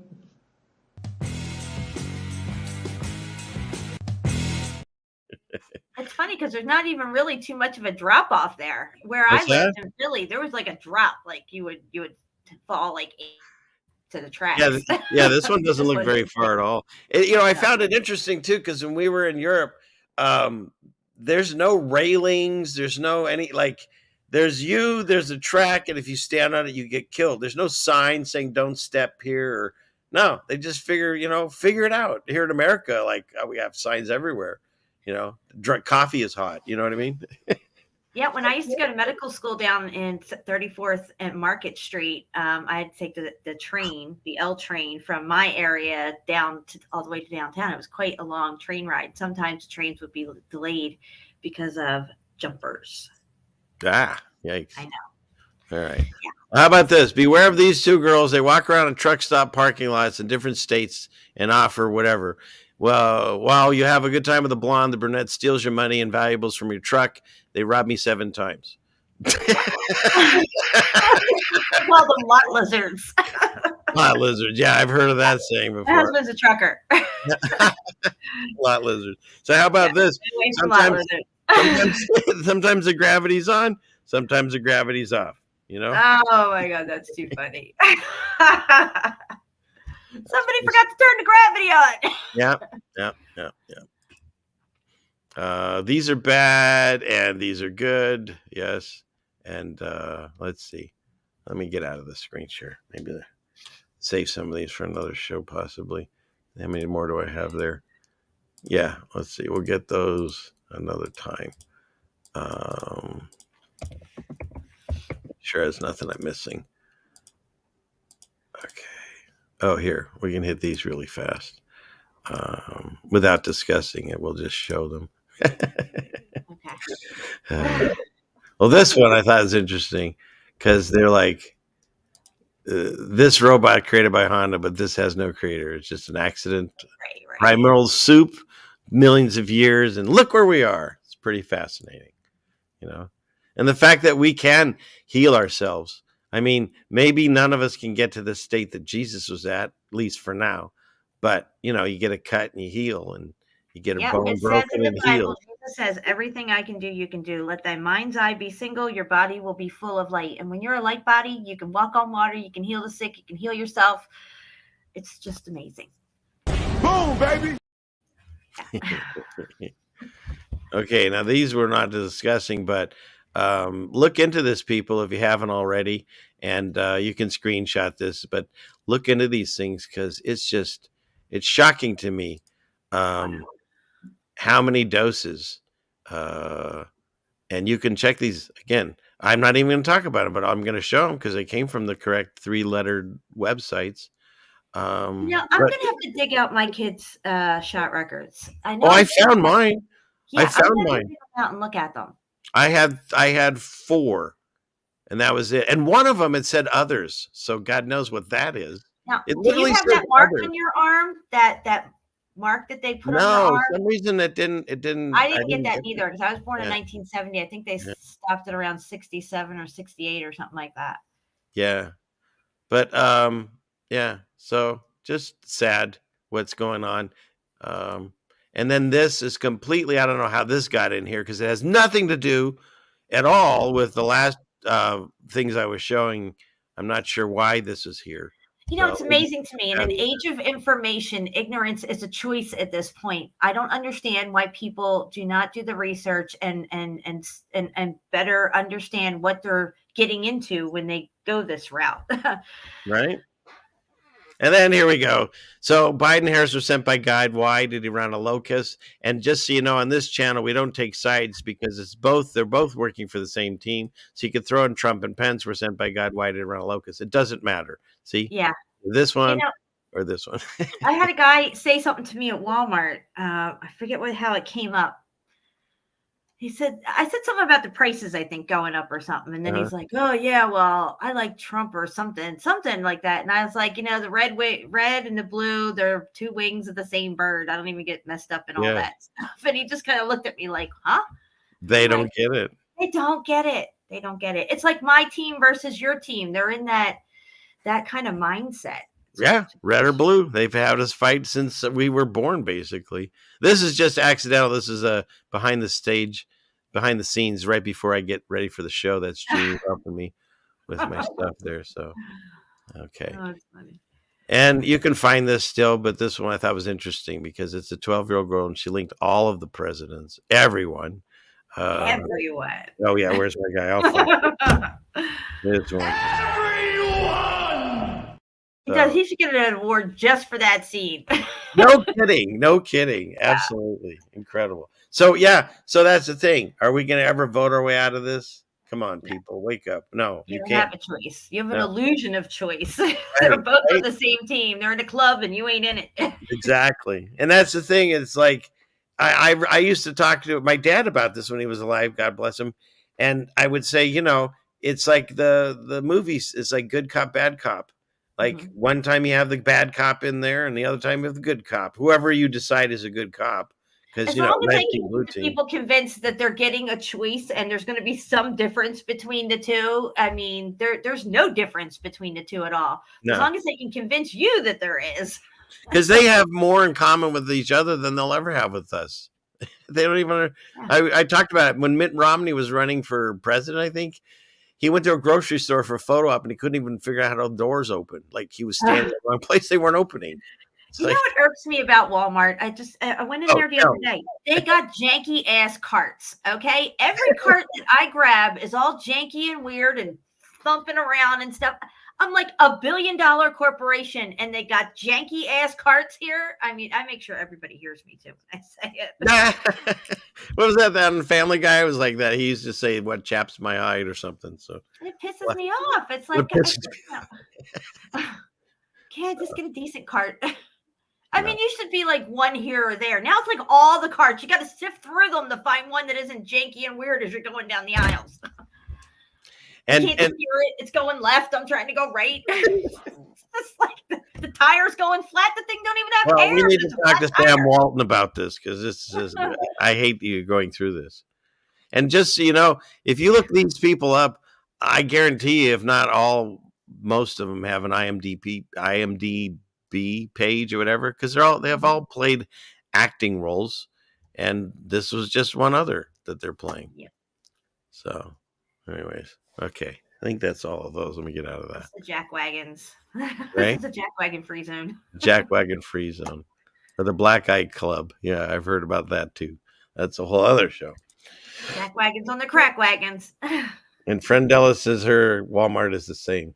Oh, and I see people in green. So that must be the people that got these memberships. Look at that. Oh, is that what the green means? I think so. Cool. Yeah. That's cool. Yeah, that's really cool. How exciting. Okay. Yeah, Jamie, the Red Shoe Club. I don't think we can really talk about that one here, but Red Shoe, Black Eye, they're all investigate that and how they get the stuff for their shoes and why they're red. And we'd have to go on to Rockfin. Well, we are on Rockfin, which I've ignored tonight, or one of these other channels. Look at this. People over there have been talking to me. Oh, and Rose was in there. Hi, Rose. Yes, I'm having a wonderful night. And who else is there? Water Star said, hey, and Pacific Northwest 60. Said, the Red Shoe Club is a special kind of jack wagon right there. Yeah. I'm just saying. If anybody hasn't investigated the Red Shoe Club. Yeah. You can, apart. Let's just put it that way. You'll find that, it's It wouldn't be a fun read night. How about that? Look, people would say to me, why do you look at that stuff? You need to know your enemy. If you don't know your enemy and what they're willing to use against you, you have no business being on this battlefield of truth. And sometimes you got to go to those dark places to find out what it is that they do and how they get down. And that's what I did years ago, before I got into all this other truth with the flat earth Mandela effect and everything. I was figuring out what these people are all about, who they worship, what they do, how they get down behind the scenes, what they put their kids through, why we're seeing what we're seeing in Hollywood and all that stuff. And it's dark. But, you put on the armor of God and you go there and you see it, and you better understand your enemy and what they're willing to do and what they have been doing and using against us. And, you could better fight it and see it. You see it immediately everywhere. You could tell what their MO is on every situation once you understand what they're all about. That's very true. And whose banana they're sucking. No. I can say it's banana. All right. We're good. Get out of that. Just saying. Okay, let's see. Let's see. We get rid of that tab. We cover that. I got to clear some of this so I can see where we're at. We still have some decent tabs and some pictures here. But I'll tell you what. For those of us playing at home, I made a Sarah video or a food thing or whatever, and those that want to do a quick pee break, it's about 3 or 4 minutes. So we're gonna do that. Clickety click. And where is it? It's right here, and we'll be right to back. This presentation. The ceiling fan? The ceiling fans? They're very attractive.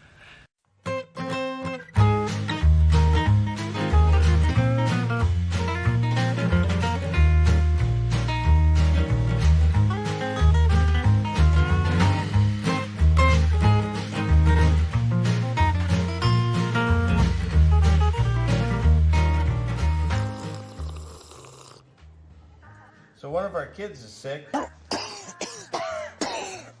So I looked up on the government website of what to do to get them better. And so I'm getting everything ready to take over to their house. And that should make them feel better. No, we're making chicken soup. What's the matter with you? The proper way to make a good homemade chicken soup is the prep. Get everything ready in advance and start with a healthy bit of butter. My secret ingredient soup. All right, so we're cooking up the onions, and then we'll be adding the garlic. Hey, buddy, what's cooking? Got the chicken cooking. So we have the noodles ready. Got the broth ready. The chicken and garlic is cooling, and then we're gonna put that all together and make it a soup. All right, we got everything in there. We're giving it a little mixy mix. Added some peas to it.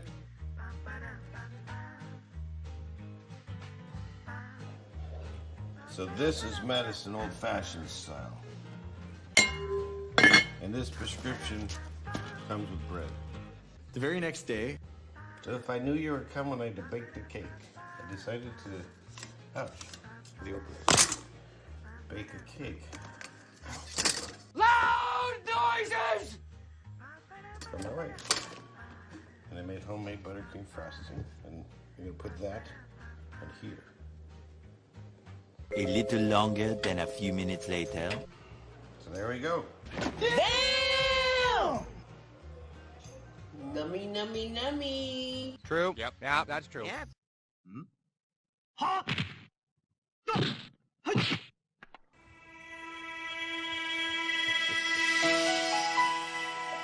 It's time for Ceiling Fan Man and Sarah and kisses and tacos. Here, remember? We had tacos. So we have a new game. It's called Push the Black Panther in the Bar. I'm a Black Panther now.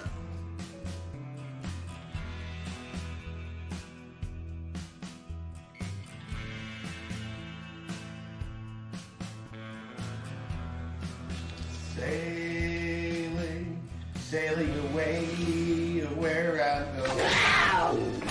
What's at the end of the rainbow? The Black Panther.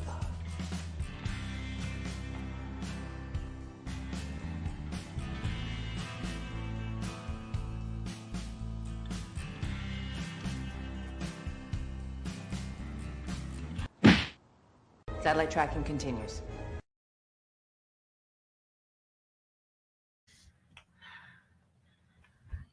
That was cute. Are you muted? I think you're muted. Yeah, Sarah's all business now.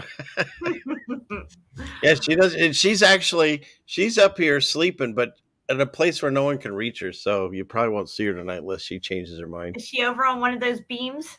Yeah, she's over. Because I know what it looks like from the other side. It's like wall. Yeah, exactly. So yeah. Oh gosh.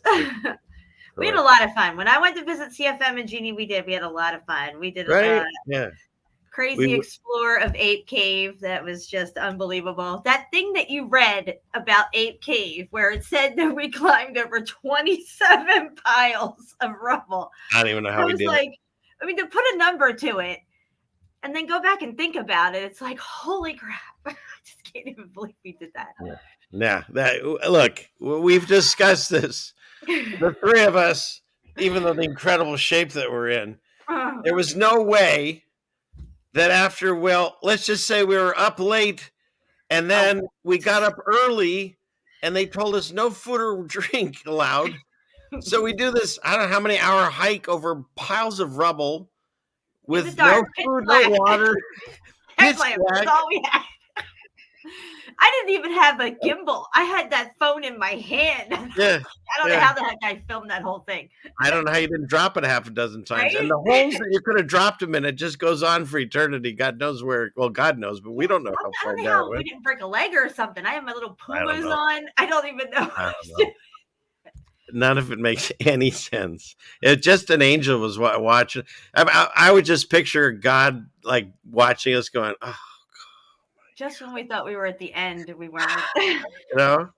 Weird people disappeared on us. I don't know where they went. How could you? There's only one way. It's a long tube, right? So those people had to come towards us when we saw their headlamps off in the distance, but yet they disappeared. I don't know where they went. Let me see. Do I have it on here? I can pull that up. That was so crazy. But yeah, it was weird. There was a lot of weirdness going on with that whole trip, and then the fact that we were nowhere near the actual volcano. Like, it doesn't explain how they connect, right? It's 9 miles away, guys. Right. And then in addition to that, they told us be careful for the bats and to not touch things and stuff because you could kill the bats. And then, of course, we do our research on it, and I found out that there's never been bats in that cave ever in the history. In fact, we found no evidence of life whatsoever. It looked more like a subway tunnel than it did something organic because there was no plants, there's no animals and nothing, no bugs, right? Nothing. Right. And we saw a pyramid on the way there. Oh yeah, I think you have that on one of your videos, Jen. You saw that pyramid-shaped mountain. Oh yeah. Oh, see, they took that channel down. I don't know if I still have that video or not. I lost so much stuff, I have to say. Yeah, there was that pyramid. As we were driving up towards the Ape Cave, we made that one turn and we saw that that was a pyramid for sure. Yeah, I agree with you on that one. And those people with the headlamps, they were off in the distance and they were above us. If you remember the video, they were up higher than us, but off in the distance coming towards us. And then they kind of turned and went somewhere, and we realized we went up the wrong way. So we had to come all the way back down what we just climbed to figure out the new route around this mess that we encountered. I mean, it was like. And I also remember that they, I can't seem to find that thing. Maybe for another show, I'll find that. We could go over the Ape Cave stuff again. But I also remember that the two Asian ladies that came out of this area that was nowhere. We're like, they were older women. Let's just put it that way. They were older women, and I don't think they went through all. They couldn't have went all the way through. No, but we thought maybe they started and turned around and left, but no, it didn't make sense. We didn't see them. They just appeared. Anyways, a whole other show. They were But, dirty. Remember, you're like, maybe we got to crawl. And I'm like, no, it says we got to crawl on our bellies to get into hell. Yeah, right. There was this one area that I kept going, like it was going smaller and smaller, like a Willy Wonka kind of thing. And then I got to the end, and I'm like, well, you'd have to crawl here. I think you went or whatever. No, I'm like, I'm not getting dirty. Oh, that's right. So it was me, but you had that thing that you said, yeah, that's how you get to hell. You crawl on your belly. Yeah, I'm like, no way, no. I'm not going that way. And I'm like, did we make a wrong turn? It's so funny. And no, they weren't dressed as apes. And it's funny about that preliminal that the first time I'd ever been to the Ape Caves is when I just moved out here and my sons were young, and I went with the Boy Scouts that they were in, and so chaperone or whatever. And so on the way there, or whatever, we're just doing chill, right, and whatever. And whatever. And so wait, what was I saying? So he was driving, and I was like looking over and talking to the boys in the back of the car or whatever. And I was reading the Ape Caves about their history. And then I just interjected, because the actual reason they're called the Ape Caves is the people that found them were supposedly like Boy Scouts. That's why all the scouts like to go there. And they were called I think it was called the Washington Apes. Or something like that, Northwest Apes, something like that. So since they discovered it, that's where it got the name. But of course, that's not how I roll. So I was reading to them, and I was like, it's named after the great white apes that live deep in the caves that won't bother you unless they feel startled. And so meanwhile, the kids in the back, their eyes are as wide as saucers, and the dad next to me is looking at me like, you sucker. So that's why they're apes. So anyways, and no bats though. No apes. No bats. No guano. No bats. No apes. Some slimy stuff running down the wall, but no bats. Yeah, wasn't that weird? And that was oh hey Jenny, and she's green. Look at that. I don't know how this works, but I'm so happy people are turning green.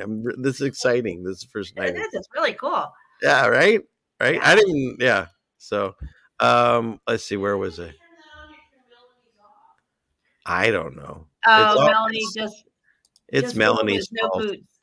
Yeah, I didn't have any boots on. I had my Pumas on. Yeah. No, we weren't dressed the part at all. We hadn't. Yeah. Well, it said it was difficult. That part that we went in. The other part was less difficult, but it should have said extremely in front of difficult. And it should have said bring water. No matter what it says, just bring some water. Anything could have happened down there. Your leg could have slipped into between one of those cracks and just snapped your leg off. I hit my head. I don't even know how I did. You heard me hit my head. She hit her head so hard you could hear it echo. And and I had nothing. No bump, nothing. Didn't even hurt. Let's see. Oh, I found some of it here. Let me pause it. Let's see. I'll back up here. We'll go here. Hang on. I mean, if we're discussing it, we got to bring this up. Go to my Odyssey. It probably is on there. Oh, I have them. Let's see. I'm just getting things set up here, and because we don't mind. What else? What else do you guys have to do that's watching this show right now? Right? I got nowhere. That's the wrong guy. This guy. I got nowhere else to go. I got nowhere else to go. No, the Oscars are coming up, so just saying in case anyone is watching. Let's see. We've got here it is. So go clickety click here. Let's see. That one. I think you have to do it this way, I believe. No. Let me go back. Go here. And then here. And there we go. Okay. You see that, Jen? Oh, yeah. So that's we are making our descent into the melted buildings. We are on a search for red brick. And we didn't have to go very far to find it, did we? No, not at all. As soon as you get in that, I mean... Any good meltologist? Well, let's see. Let me just get to some of the money shots here. Look at this. Oh, yeah, look. Let's see. Just past one of those brick lines right there. Yeah. Look at that. Look at that. I think that's the flooring, though. That's the flooring, yeah. That's the path they put in. But like, here's the ceilings and stuff. Let's see. Yep, look at that, guys. But I was going to find where those people are. Was that them right at the very beginning? No. We're on a search for red. Where is it? This is not helpful. Oh, well, that's good. Look at that. In a little ways after we make the choice to go down that one side. That's right. It was after we're already inside. Yeah. Because we could go either way. Baby. Ooh, baby. Maybe we should do another show where we go over this Ape Cave because maybe a lot of people haven't seen it. But we did it. Here's proof that we were down in the depths. We don't just sit around and discuss these things and look at pictures. We actually go there ourselves.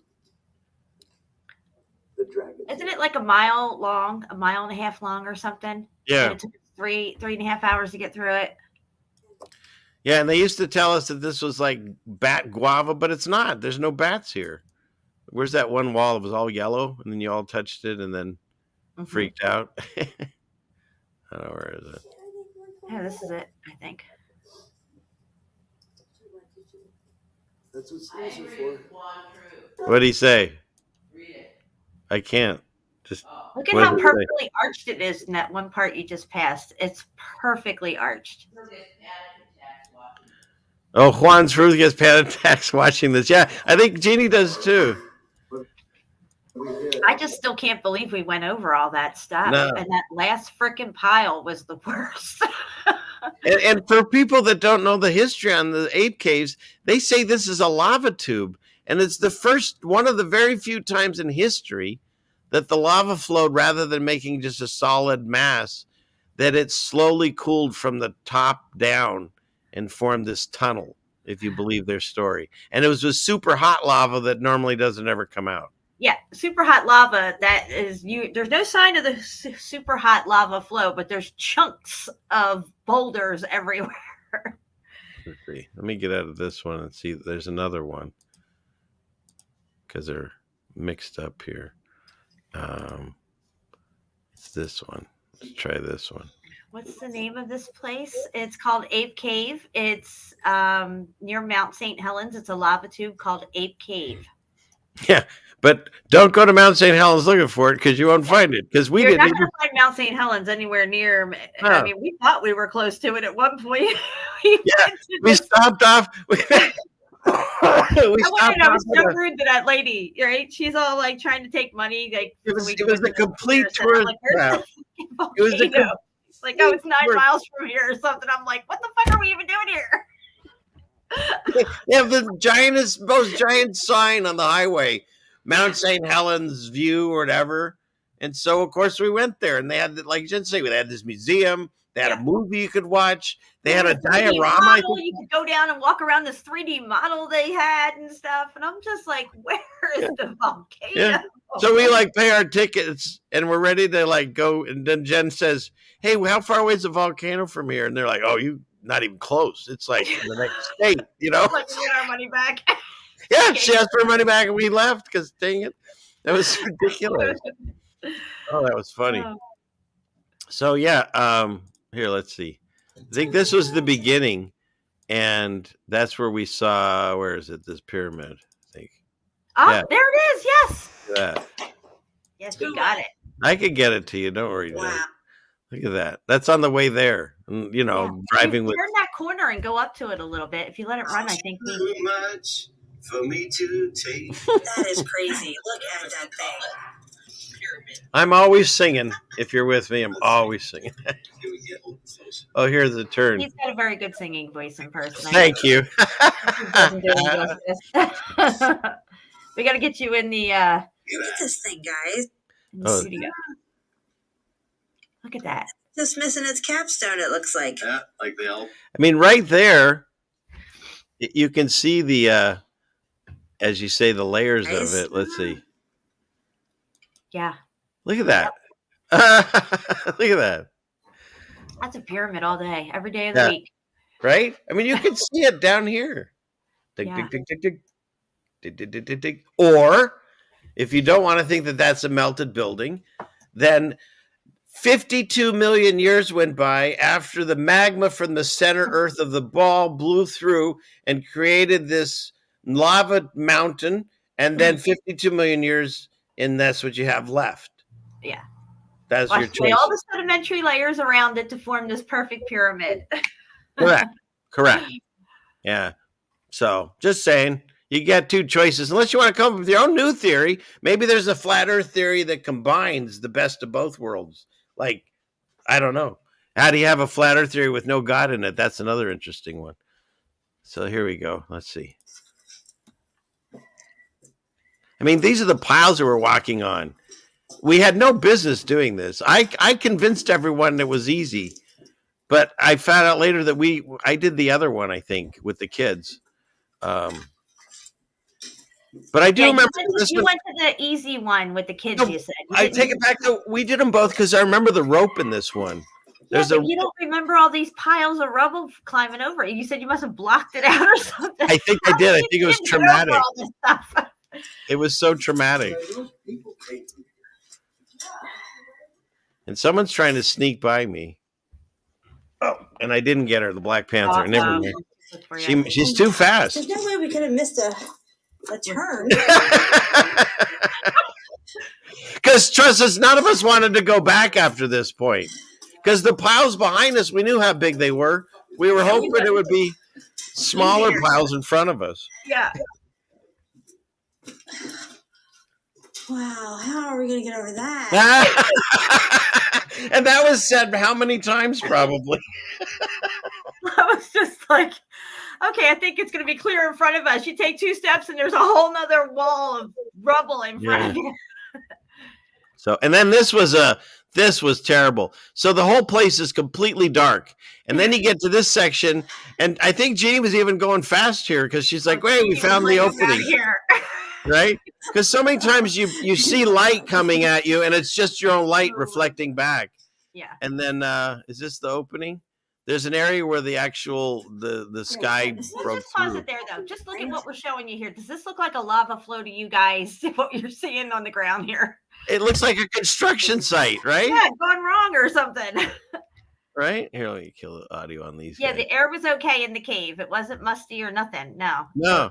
In fact, that one time there, see, look. There's a skylight that we thought was the way out, but it's not. Yeah. Yeah. And I was just contemplating climbing this sucker to get.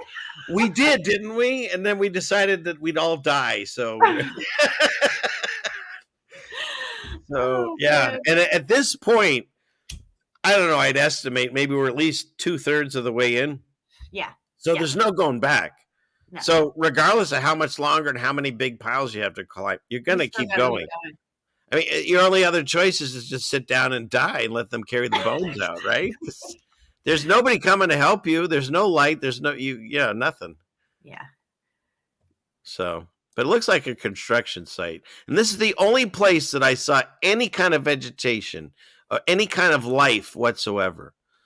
The whole rest of the cave is just emptiness, darkness, nothing alive. Oh, we wrote a little bit. There's your red brick. What's that doing in there? Look at that. Look at all of it, guys. Oh my God. I was afraid I had to keep my eye on Jen that she wasn't going to like walk into a hole there as she was staring at all the bricks and going over it, Yeah. I was dedicated, man. I was filming as much as I could. Yeah. Every step of the way. I don't know how I did it. I mean, it just goes on and on. I won't find it, but there's that one part in here where we have to you have to sit and turn and stuff. It was a nightmare. I don't want to. Yeah, I don't know. Let's see where we're at here. Let's put it this way. If you had a weight problem, you wouldn't have got through this part if you didn't have some jelly with you. You see, when the light hits, you can see how red everything is. Yep, red brick everywhere, all muffed up and melted. Walking over it, everywhere you look, everywhere my headlamp pointed, was red brick. Does that look like lava to you guys?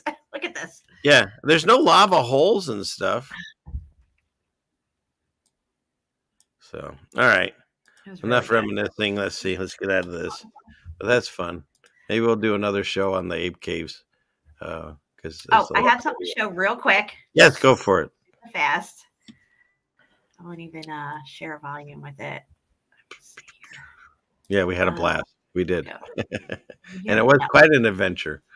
So, can you see this?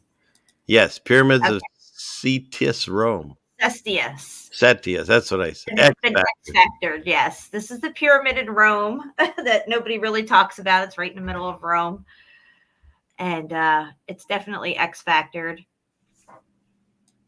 Yeah, we were there. This video is okay to show because I made it. It's my video. It used to be attached to a castle, which I think it was, the power station for the castle. Maybe that it was attached to at one time. Here you can see that there's a wall coming along it. There's these DJed pillars flanking it on either side, or at least they used to have them there. And somewhere here in just a second, you're going to see. And see how it's very reminiscent of the one I just showed you in America for the Confederates? It looks just like that one. Yeah, totally. Now, somewhere in here, I show the interior of this thing. See, there's the castle it used to be attached to. They put a road through it. That's why it's not connected anymore. And thank you that Mason Melt says, he said $5. He said, Ape Cave, never forget. # never forget. Right. See, right there, it looks just like that pyramid for the Confederates. I'm just saying. It just looks. It looks the same. If you didn't tell me they were different. Yeah. Yeah. And this is supposed to be ancient Rome here. But there's a part coming up here. Let me go up a little further here where you see the interior. Here it is. This is the walkway to get into the pyramid. Do you see the melted red brick here? I mean, you can't make this stuff up. No. Here it's going granite right here. You can see the little speckles of red all burnt in through it. Here you could definitely make out the brick along here. This whole thing's melted.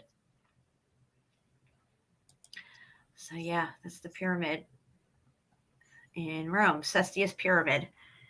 And Joyce says that you don't have that Ape Cave video anymore because you lost the original video and telemetry data, and it's a really difficult process to build it back. Yeah, yeah, it's definitely difficult. Where do I have? Do I have my guy here? Extremely difficult.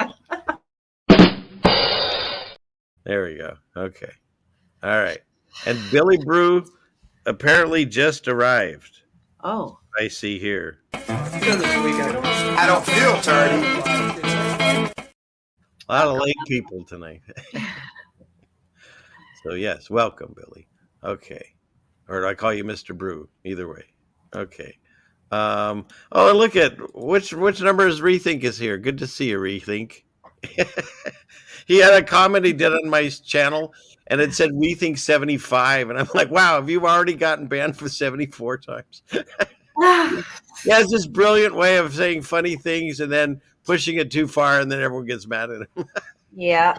Good to see you, Rethink. Okay, so we got, and then Averbilly is showing off. Chapu's not here, so your French doesn't work on us. Just so you know.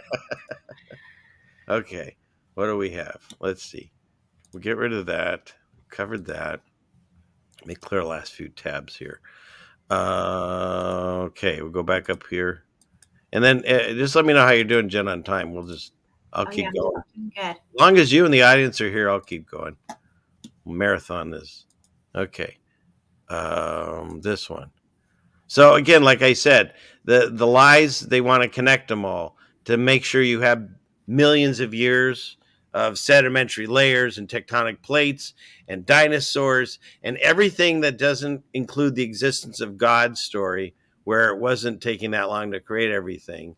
And yeah, so they all tie together. So now here they have, and they can't keep their lies straight. That's the problem with liars. So now they're rewriting the dinosaurs' final days. The chicken from hell, right? We always get these stories. They always reference heaven and hell and stuff. So there we go. Chicken from hell. Stop. Rewrite the dinosaurs. Oh boy. Am I screen sharing? Okay, good. And then there's this, which I thought is interesting because when I was growing up, I remember the moon was really. I didn't remember seeing the moon in the daytime. Now it's out as much as the sun.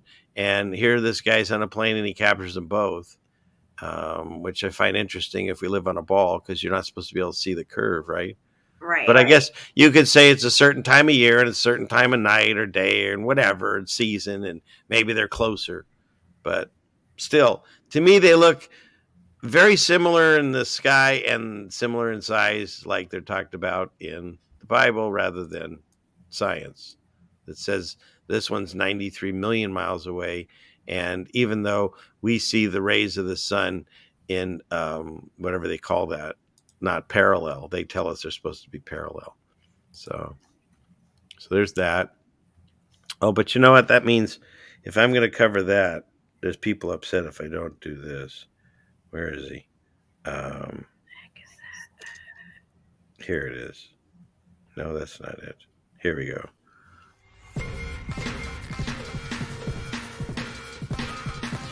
This week in scary space news.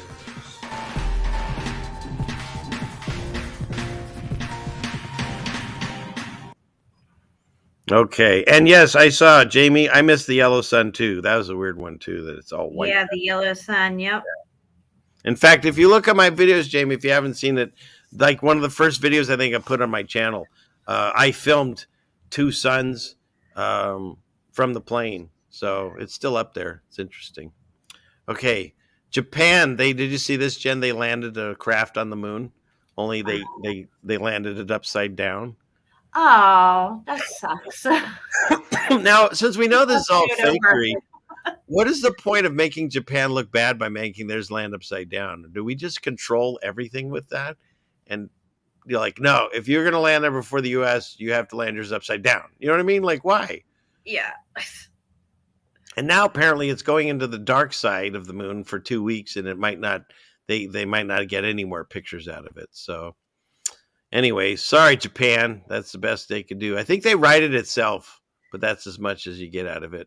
And however millions of dollars it costs the Japanese people, they get like 2 pictures and it's over. That, again, we live in Satan's world that he likes to make everything either about poop or sex. Astronomers captured incredible footage of 2024 BJ. That's the article headline. See, NASA, That's the headline. This is space and physics. It's always sex. I mean, I don't know what else people would see when they read that headline. And then you could look at this and say, something big is coming at NASA. Yeah. Oh, listen to you. See? That's their headline. You can look it up. And look at this. 2024 BJ in all its glory. I mean, come on. It's yeah. Anyways, so there we go with that. And then we might not get a chance to use the Artemis because the moon is now shrinking and crumbling. Oh, no. So there you go. Might not be there. Powerful moonquakes have been recorded. Ooh, moonquake. Yeah. A moonquake. What's moon's next? Going to break up. Oh, this one was good. Earth's going to be hurled into darkness. These are all the things that they've left in space.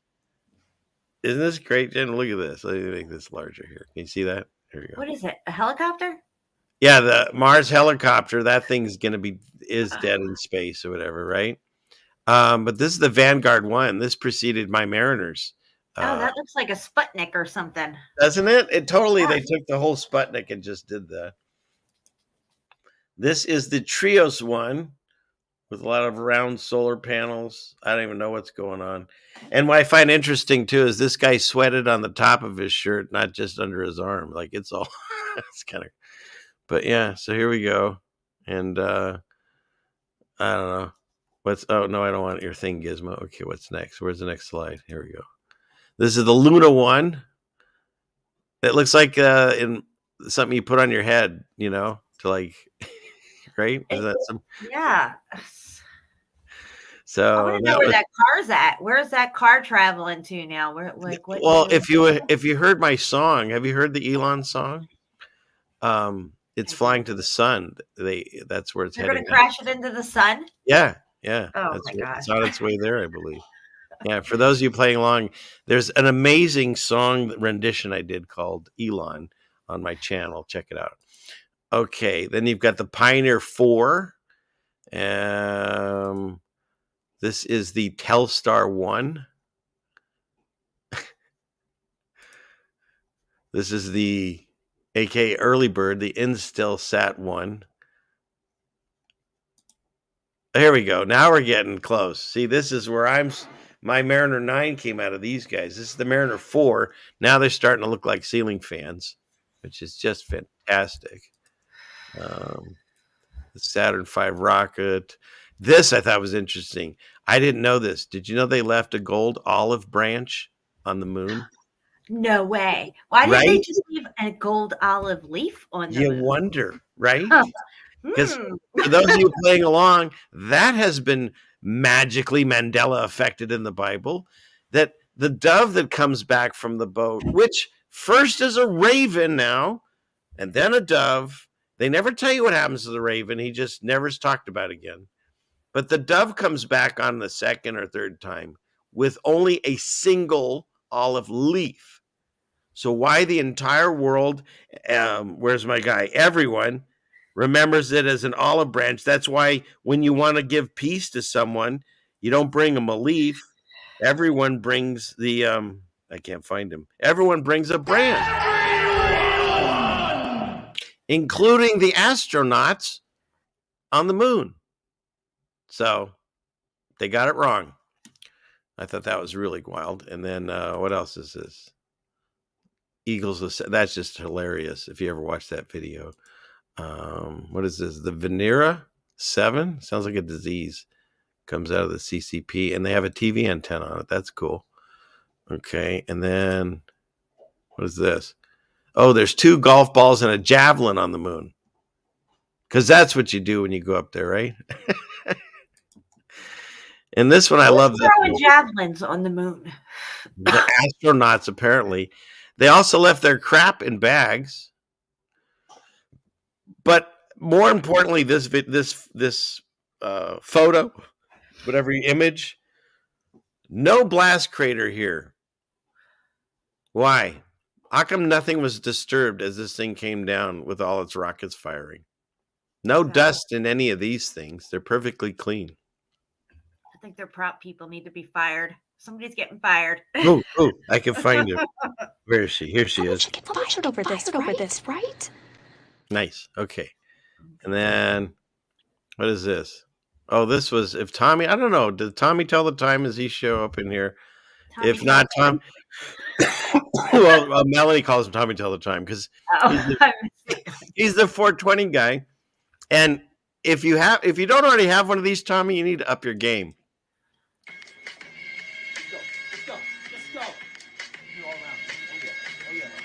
Oh, yeah.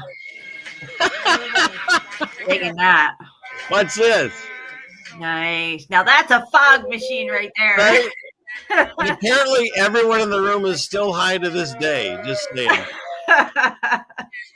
So if you don't have one of these, Tommy, time to get one. I see I'm coughing just from the right. Oh my goodness. Okay. How do we get out of this? Won't let me out. Okay. There we go. Let's see. I mean, I think we'll cover that another night. Here we go. This was sent to me as a question. This is a passage I'm familiar with, but not enough to say that I see a change. But the person that sent me this in the email said that to them it's one of these anchor memory changes because his wife has passed away, but they had this plaque that they saw every day in their house. And this is how he remembers it saying, Jeremiah 29:11, for I know the plans I have for you, declares the Lord, and plans to prosper you and not harm you, and plans to give you a hope and a future. Sounds beautiful. Of course, now it says, I know the thoughts instead of plans that I think towards you, saith the Lord, thoughts of peace and not evil. And then how about this? To give you an expected end. What? Now, to give someone hope in a future, and now it's an expected end, it just is, it's very negative. Not that it's negative, but it's more negative sounding. Well, right? yeah, all the changes are negative in my view. They're not like positives. They're a downgrade or negative in some way. Yeah. So, okay. That's And then definitely crazy. see if I can do this while I'm on the screen share. Let me try. Because I wanted to thank. I saw another. Maybe I can't. Here she is. How do I do this? I don't know if I can. I'm trying. Hold on. Yeah, it's not showing up. All right. We'll have to figure it out another way. I'll have to get out of the screen share. Maybe that's what I need to do. Let's do that for a second here. Stop that for a second. We'll go back over here and see if I can find this. There we go. Thank you so much, Dana. That's just wonderful. God, this stream is just you all are just beautiful with all the donations and the love. And thank you, Billy Brew. Thank you very much. So it's great. I appreciate that. All that helps. Okay. Where was I? Did I finish that? Let me see. Where was I with those tabs?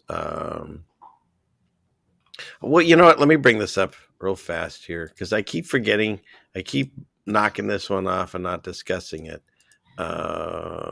Clickety click here and here and here. So this little video, and it discusses how the long hair and how the natives said that it helped them. Long and considered a sacred practice. This is a tradition in many cultures around the world. Can you hear it? Like among the Sikhs. It's low, but I can. Oh, here. There you go. But the Native Americans claim their hair gives them special extrasensory powers of the land. During World War II, many natives were drafted into the military and put on scout and reconnaissance teams because of their tracking abilities and experience in the forest. As per U.S. military rules, they were forced to cut their long hair. But something funny happened after they did this. The Native American men lost their ability to track and move through the forest in such an efficient way. They were reduced to the tracking abilities of a normal soldier. The men told their commanding officers that the reason they could track so well is because their long hair somehow gave them the ability to sense subtle movements and vibrations in the forest, so they were then allowed to grow their hair again and regain their tracking abilities. Wow. Native Americans claim their hair is connected to what we call the central nervous system, and when it's allowed to grow to extreme lengths, one can feel energies and vibrations subtly moving around them, making them excellent at tracking prey and moving through terrain quickly and quietly. Wow. Now, so yeah, fascinating stuff. Yeah. And let me stop this. And so I went and I looked into this because, you know, of course, there are Bible passages that talk about men and their hair lengths and stuff. And when you look at, say, certain passages and stuff, and you take them out of context, it sounds like having long hair for a man is wrong. And I'm not finding that at all. What I did find was, well, first of all, Samson, that one area where they're from, Nazarenes, they grew their hair long. And so there's an actual law that's put out that for this certain period of time, the sanctification period they're going through, that God tells them to not cut their hair. And so by telling people not to cut their hair, it would tell me that they normally, some of them do cut their hair. And the Nazarenes, and where Jesus is from, they were known for having long hair. And so that makes sense that most of the depictions of him have long hair. And when you look at things like that, where the long hair seemed to help the Native Americans, basically where I'm at is this. It's very specific where God says for a man not to dress up and, you know, like a woman. But it doesn't say anything about long hair. Right. A lot of them had long beards and hair and so forth. And so I just found that fascinating that the Native Americans said that they felt that presence. Yeah. And, you know, it seems like the short hair thing became a thing after the reset. You know, moving into the 1800s, from the 1700s, it's the short hair was the thing. Everybody was, you know, they all had short hair. Even the women going into the early 1900s, like the 20s, women were cutting their hair into the bobs and stuff like that. It just seems like the hair cutting scene was big after the reset, the short hair thing. Maybe it's some kind of a disconnect that they were creating with people. Yeah, and so people like Someone Watchman, he probably is way more in touch to nature. And same with Crazy John, whose hair's down to his ass. Now it's down to your ass. It's not on. Okay. I love you. Yeah. And okay, so let's see. Where are we at here? Yeah, exactly, Dana. Yeah, the secret was an exception with long hair. Yeah. So, okay, where are we at here? Let me finish that up. I'd have been sitting on that video and I just wanted to get it out so I wouldn't. Freya just got here. Super tardy. For real? My Yes. goodness. Let's see, where is he? Where is it? Oh, come on. There. I don't feel tardy. That's funny. Freya, you're showing up when I normally stop this show. So there you go. It's hilarious. It's funny. You're gonna have to rewind, girl. Yeah, I'll have to rewind. Okay, so we get rid of that one. We covered the Jeremiah thing.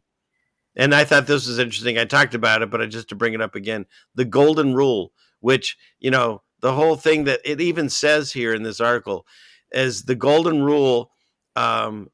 Jesus Christ turned it into a positive sentence saying, quote, do unto others as you would have them do unto you.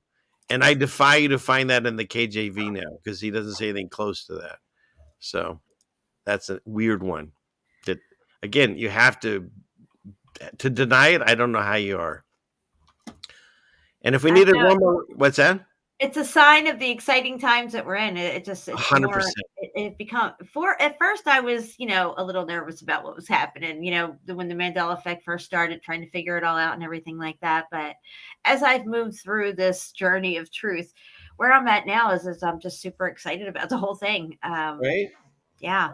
I know what you're saying. That's how it was for me. First you get scared, then you get angry, and then you're like, "Cool, let's do this." Let's do this. Drop that other shoe. Right? Because you figure out you're here for a reason. You're no accident. So God put you here. So, as He says, gird up your loins. As He says. Yeah. Steve. right. On your new pendant, your new one. So Florida EV buyers are shocked to learn their cars eat tires. New tires at every 5,000 miles or 7,000. If you needed one more reason to laugh at the electric it's the short season of Satan. Everything is like throwaway culture at this point. Nothing is made to last. And now that we're at the very end of the short season of Satan, everything's even has less time on its, lifespan. That's the way I'm seeing it. I was looking for your guy. Here. That's very true. Very true. You would get like 20, 30,000 miles out of a good tire, Oh, yeah. Now it's like 5,000. Are you kidding me? Ridiculous. And then I think Melanie sent me this one. Whenever they talk about conspiracy theories, they just throw everything at it. Mm-hmm. Like they throw that letter that nobody likes to talk about. It's just on and on. They talk about birds aren't real, and what's funny too is that because they put conspiracy and then the word theory after it, it's this whole big mocking thing. But if you have like quantum physics theory, it's all good. Oh, right, Big Bang theory. Oh, it's all good, right? Right. Theory of relativity. All these facts and everything, and you're good. Theory of gravity. They're all theories. And then a mysterious phone call cloned Biden's voice. Can the next one be stopped? So it's more things to get scared at with our fear. Yeah. Okay. So the people in the chat, is the dog going to get the ball or is the dog not going to get the ball?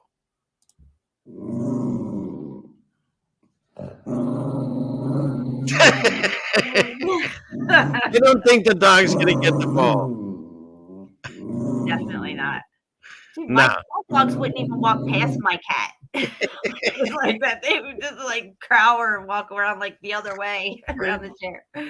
That cat is saying, growl all you want, but I can rip your throat out without even moving. You know what that look is saying? Bring it, bitch. I want you to. Yeah. That's exactly it. Bring it. Like in 300. The guy's like, lay down your weapons, and he's like, come and get them. Right? I love that part. Oh, shoot. And so here we are. Okay. I really don't like Hillary's face. I know. But that's a joke video I had anyway. So, okay. And here's my guy, Elon. Yeah, he says his Neuralink implant is now in a human for the first time. So we're definitely on our way to the end times, right? Which human is this? Do they say which human it is in? It couldn't have been Mark Zuckerberg because he said he was human once, didn't he? Can't be him. So I don't know. But that's what Elon is up to. And I thought this is a great comparison. Billy here saying, I think the common painting of Jesus was painted during the Renaissance, ? If the timeline is off and they added 1,000 years, yes. Jesus was here not too long ago. Mm-hmm. It probably was during the Renaissance area, what we call the Renaissance, because that came right after the Dark Ages, which was actually the late ages when the millennial reign probably took place, in our opinion. I agree with everything she just said. That's where I'm thinking right now for sure. So how about this? So you got the Austin Powers villain and Elon, and they both are on board with all of these things. Carbon tax. What's that? Taking over the world. Yeah. But it's like he's one of the saviors that people use. Like there's Trump, and then there's this guy. Like they're outside of the machine because he's always saying these things that are like outside the machine. But then meanwhile, it's high time there was a carbon tax. As a reminder, I'm in favor of universal basic income. And then he even had a post about how a bunch of people in his family were getting sick after a certain event happened. And yet here he says, to be clear, he does support the science, right? Where's my new guy? I don't know why you always have to be judging me. Because I only believe in science. It's a funny clip. I don't know. It might stick. We'll see. And then transhumanism, creating neural. Of course, we know how he feels about that. And so there's the one thing I have to say about all this and what I've learned is if you want to control the narrative, you have to create the narrative. And that's what these people have done. They've given you the fall guy and the good guy over here. And they give you the narrative, and it's all controlled opposition. And this is how they control all these narratives, because they create them. Just saying. Yeah. Well, that's the whole thing when people are like, oh, did you see The Simpsons predicted another? No, they tell you what they want to do to you. Mm-hmm. And then eventually they do it. If I said, Jen, I'm going to drive to your house and I'm going to spray paint a star on your front window. And then a week from now, suddenly I show up and spray paint it. Did I predict the future? No, I told you what I was going to do. So when the Simpsons show their Trump going down the escalator and the guy drops the banner and then Trump goes down the escalator and someone drops the banner, they didn't predict the future. They just recreated the scene. They have to tell us what they're going to do. And the way they do that, just like with courts, if you want to take somebody to court or whatever like that, you can put an ad in the paper for that person. And if they don't answer, if nobody answers the ad within such amount of time, then it's like they're not eligible anymore for whatever that court case was. What if it was like, say, for child support or whatever? I don't know. It could be anything. It's kind of like that. They have to tell us, but that doesn't mean they're going to tell you on the front page of the New York Times or something like that. No. You have to look for it, right? Right. But they can't say that. You can't say they didn't tell you. And then it's mixed with all that. Oh, well, it's just entertainment. That's a cartoon. It must be a coincidence and all this stuff like that. So, this is like living beyond the veil of consciousness. When you're awake at these levels, you can see these truths immediately and see what they're up to. To understand the truth, you must first understand the lie you've been living your whole life, and how these people create these lies, these narratives to control you, to control the narrative, to steer the generations along and throw them their breadcrumbs here and there and all this different stuff, showing us what they're going to do to us. I mean, just look at the movie 1984 and stuff like that. But now they put it in cartoons and whatnot. You'll see it on The Simpsons or, one of these other Adult Swim shows or something like that. Look at that. I'm live on X. Oh, nice. I wonder what happens if I click on it. Do I go into a time loop? Look there we are. Oh, wow. Cool. I've never seen myself on X. What's X? Is that? I don't know. I've been on E, but not X. No, I'm kidding. X tag. Maybe that's. Yeah. No, I'm running the show on X also. Oh, So there's a that's thing called X. I didn't know that. I'm so behind. oh my goodness. No, this dude, Elon, he changed everything to X. You definitely haven't heard my song. Yeah, this is where have you been hiding? See, it's called X. It's not Twitter So anymore. this Twitter stuff is called X now? Oh yeah. And in fact, he made it so ridiculous now every article you read says, and this is on X, formerly known as Twitter. So they're still saying it. Like that symbol for Prince, formerly known as the Artist Prince. Yeah. Yeah. You obviously you have to watch my music video. I play it here, but you know what they do? They tag me for the music.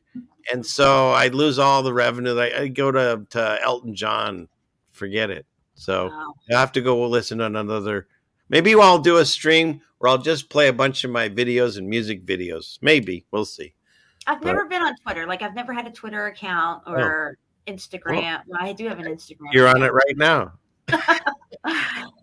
So there we are. Okay.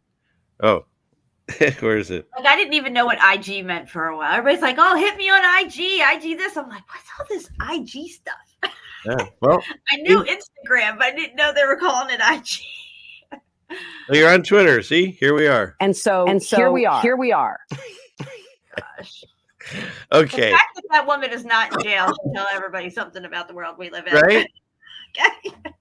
And just in case you had missed it last week, I'm not going to play it because these guys are obnoxious to listen to too. But this is where the guy from Austin Powers tells us they're not going to need elections anymore because they'll just run everything through their climate agenda. So that's it. They don't have elections now. It's just all fake anyway. Oh, I know, but yeah, they're talking about even taking that away. We won't even world order has been here for a very long time. Yeah, we've already in it. We're in it. Yeah. Okay, what is this? It doesn't even. Oh, this was really good. And it was interesting about X. They had to say, "Oh, what this guy says is very shocking. Do you really want to see it?" You had to click yes, like it was some kind of like I don't know, but check what he and says. it's one of these videos where it takes forever for him to get to his point, and you just wasted 20 minutes of your life. Oh no, I wouldn't play that. Are you kidding? No, this is only 18 seconds. I know it's all about that. We need the quick. Yeah, here we go. Listen what he says. He's got a good breakdown. If you're ever feeling useless, just remember it took the U.S. 4 presidents, trillions of dollars, thousands of lives, and 20 years to replace the Taliban with the Taliban. What do you think of that? Baby. I know. I was looking for it, but Can't you said handle the truth. he can. Yeah, isn't that wild? Yeah, it's all muffed up. It is all muffed up. All muffed up. I couldn't find it. Where is he? Here he is. Boom, baby. Boom, baby. So that's actually probably not a good one to play if we're bombing everyone. But yeah, that's what the U.S. does. We bomb the freedom out of you. And I say drop knowledge, not bombs. Right. Yeah, I think we bomb the freedom India, if you like it or not. Yeah. How about this one? I thought this was an interesting take on Revelation 13:1. I saw a beast with 10 horns and 7 heads rising out of the sea, 10 royal crowns and the horns of black. So basically, when you read through this, and it's like the candlestick, and then look how Congress has their thing. Isn't that interesting? Really interesting. Wow. Right? There are no coinky dinks. No, there is not. I mean, come on. It lines up perfectly. Dude. Look at that. Well, you know who runs the Congress. Yeah. Yeah. I mean, do we need more information? It's right there. For those that have eyes to see, it's right in front of you. Yep. They don't hide it because they have to tell us what's going on. We just have to either see it or deny that we see it or just not even notice. Or just keep you so dulled and lulled down that you can't see it, filled up with all the processed foods and fluoride. Right. And the sport games and all that stuff. Yeah, exactly. They work really hard at keeping us, lulled down. Look at these. These are actual logos. This is for the Catholic Church Archdiocese Youth Commission. Archdiocese. Yeah, thank you. And this was for a Swedish company called Locum, Locum. Oh my God. Okay. Are these great? This is the computer. I know. This is the computer doctors. We make computers. Look at the mouse. I know. Here oh no. NASA's involved in here somewhere, I'm sure. What's that? I said NASA's got to be in here somewhere. Well, I'm sure NASA drew all the cartoons, right? Oh my Lord. Okay, what else do we have? The junior dance classes. This actually, for some reason, is one of my favorite ones. I don't know why. See the two people dancing? Yeah. You do? I see something else. Oh, okay. I was going to say. I mean, look, every guy in the room saw something else, and then the two people dancing. And some of the guys in the room probably still can't see the two people dancing. There was a statue at the Soto Caverns, and when you're walking into the area where the Soto Caverns are, there's this huge playground thing with this fountain, and there's these kids. It's a sculpture of these kids kind of climbing up on top of each other, like to reach something. But if you see it at a certain angle, the way you walk in, I had a picture of it, the way it looks. Yikes. The angle of where the kids are on each other, it's just like crazy. Yeah. Then there's this. This is that's your satellite receptor, of course. I mean, if you saw anything else, I don't know what you're thinking. Dirty mind. Yeah. How about this one? The Arlington Pediatric Center. Oh my goodness. It's right there if you look. With the symbols. Yeah, it's always right there if you're looking. How about this one? This is I don't even know what this is. A style called A Style brand. Doesn't look like the A Style. I think that's it. No. How about this one? The Office of Government Commerce. It doesn't matter which way you turn it. It looks bad. Yeah, no. It's like the Moai grabbing their junk. Right? And then this one is a Chinese company called Sunrise. I mean, it took me forever to actually see the pagoda top with the sun behind it because it took me forever to finally see that. So, okay, what else? There was a little doll that they were selling last Christmas or the Christmas before, and to make this doll make noises, you had to lift the dress up and press a button between its legs. I remember that's so gross. Or how about I don't know if I'd want to go to this dental office. No bueno. As there. Yeah, no bueno. No bueno. Laura says, oh my. Oh my.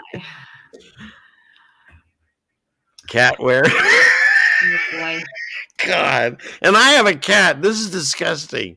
Yeah. Stop it. What is this? I guess that's it. So is that it? Yeah, that's it. Okay. Anyway, those are fun, right? I like them. Oh, here's the bears, the teddy bears. Right? Now, how about this one? This is how I remember Luke 12:24, just like they have in this painting. Consider the sparrows. I've talked about this so many times where God says, they don't worry about where their next meal is coming from. They just know he'll provide. And the number of your hairs in their head are numbered. So why wouldn't he provide for you if he can provide for the sparrows? Only the problem is now it says ravens. And as much as I love my ravens, that's weird. Just like the bird on the ark was a dove, and now there's first a raven he lets out. Yeah, that's not right. You never hear from it again. So what's the connotation of ravens? Well, I did this thing on that with Rose when we discussed birds, and Odin, that Greek god, whatever he is, one of the gods, that's what he had, a couple of ravens that he would send out. I forget their names, and he'd send them out and they'd cover the earth and they'd come back and report to him. So there's there's a lot of information about ravens and a whole other show. But just the fact that these things are changing. Now the dove brings a leaf, but first a raven goes out that they never talk about again. What happened to him? Did he die? They never mentioned it. And who's Brian Jekyll? Well, I guess that's who painted this. I'm just saying. Yeah, and this is Brian Jekyll. That sounds a bit sus. Jekyll and Hyde. Is he changing? Just like, I don't know what's going on here. But something ain't right. Heck with that guy. Let's get him. But how about this? I'm look up all his paintings now to see what he's got. I know, right? Maybe he'll get famous from. Yeah, right. Look at this. What makes you think you'll be able to spot a future deception? Everyone's waiting for the blue beam deception. When 99% of the churches are clueless to the one right in front of you, because this is no longer in the Bible. This is now a wolf that lays with the lamb, which makes no sense. And guys, you can look up the lion and the lamb tattoos, and you will see people with the scripture and the tattoos. And there's no wolf. You might find a wolf here and there in the tattoos, but generally they're all lion and lamb tattoos. So, yeah, there's that. Yeah. So yeah, it says ravens instead of sparrows. So Supernaturally, that's right. It is supernatural in nature, and that's what everybody needs to realize. okay, what's this? Oh, you know what? Why do some things change and some things don't? That's another thing too. It seems like the things that have changed have been manipulated in some way, and I'm including the Bible in that, because we do have the King James version. You have the New Standard Edition and all these other editions and stuff, right? But when you go to the Quran, there's just a Quran. Right? I'm just saying. If it has been manipulated and not kept true to its nature, it will shift. I think that's where we're seeing the Mandela effect, like the JFK assassination. That thing was an enigma from head to toe. We knew it was, conspiracy theory, if you will, and all this stuff. And that thing has changed from head to toe, left to right, and everything in between. And you'll find that with a lot of other different things, like companies like Fruit Loops, Kellogg's, all this weird stuff. These are all companies that are in these Illuminati bloodlines that are, worshiping Lucifer. And I want to discuss Jimmy. Yeah, I went through, when we start this process, we look at CERN too. And here's the way I see CERN, because if you look at their opening ceremony, it's just like a ritual satanic dance spell. I've played parts of it here. I just don't like him running the whole thing. And whatever they're doing there, it has nothing to do with what they're saying. I believe they're just doing some kind of like witchcraft or some kind of thing there. Are they altering everything? No, I don't believe that. I think they're trying to take credit for it. Just like everything Satan does, he just tries to take credit for it. And so I'll let you in 1 second. Let me just finish this thought, Jen. And the things in the Bible, I believe, are being allowed. I don't know who's changing them or why or how, but they're being allowed by God so that we can wake up to the times that we're in. So go ahead, Jen. I agree. I think CERN is trying to, I think it's a giant magic circle is what it is. And they have all their symbols around it and everything. And then they start, shooting stuff through it and going at the speed of light or whatever like that. They're trying to tear into the fabric of our reality and have whatever's on the other side come through. Because men's hearts will fail them for what they see come upon the earth. And that's what all these people are working so hard for, is to bring the old ones back and try to, win this final battle, this final judgment.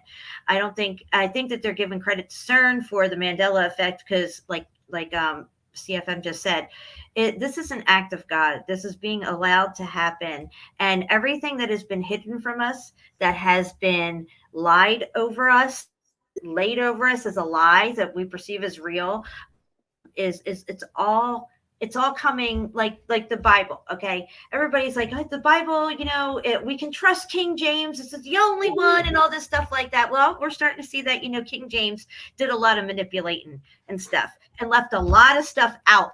Not so much that they maybe, added stuff in, but just the fact that they would leave stuff out, important information that ties the whole story together so we get the full picture. You cannot make critical decisions on half information, a sandwich between a bunch of lies and stuff like that. And I showed that within the translations, the farther you get away from the KJV, there's entire passages in books and stuff they're leaving out that are still in the KJV. And so that's why that's what I learned on reading. And so that's why I stay, because I find it's the closest to what we probably originally got.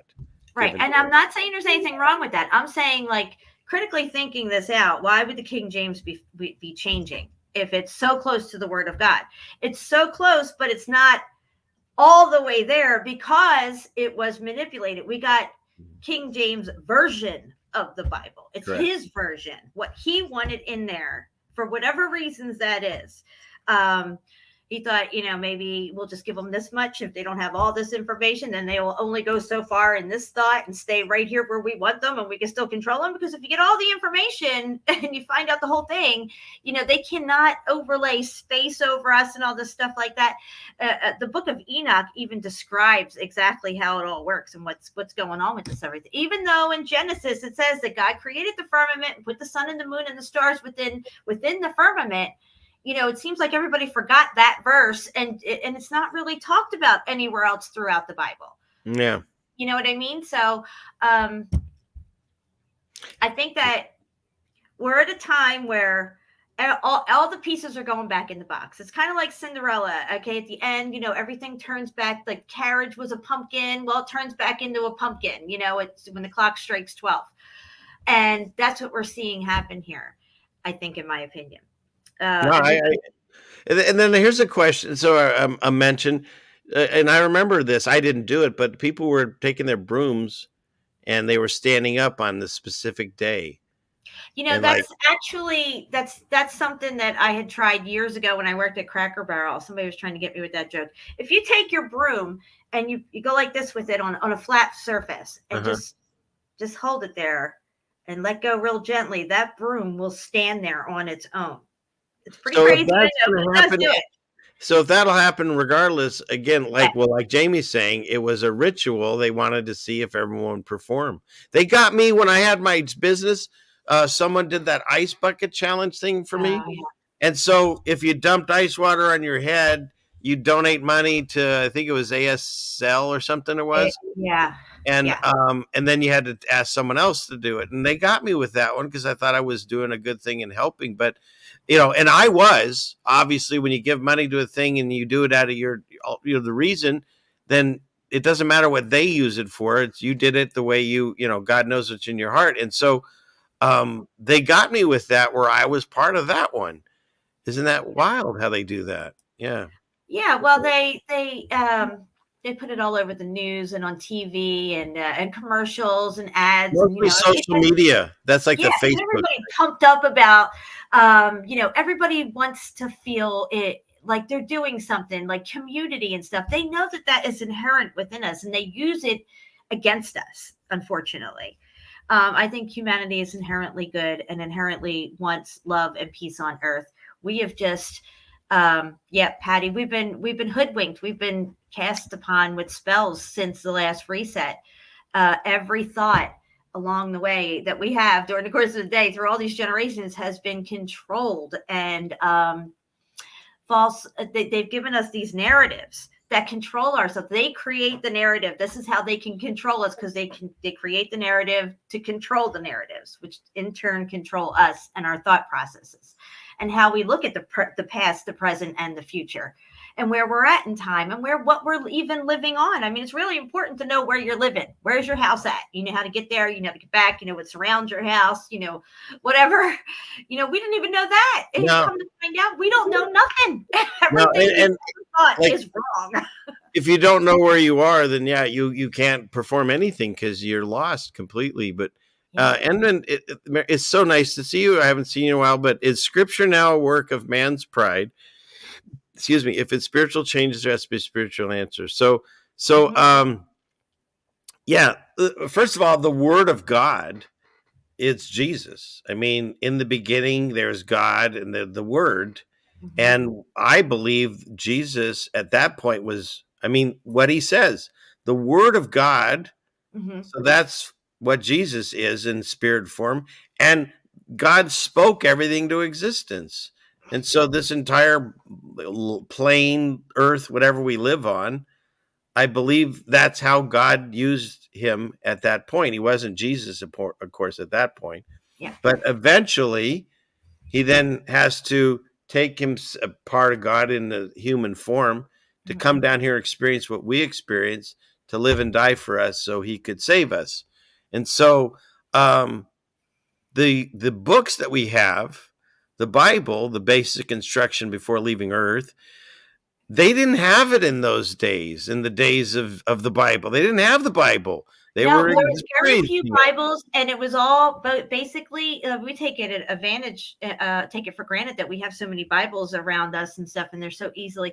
But they didn't start mass producing these things until the early 1800s or late. Right, but I'm talking about in the Bible times. Oh, They yeah. were the ones experiencing it and recording it and writing it in all these different places and transcripts and stuff and putting it together. So at that point, it was what happened, God's words and all that in there, but then it was transcribed by men with ink and paper or whatever they used to get to this where we're at today.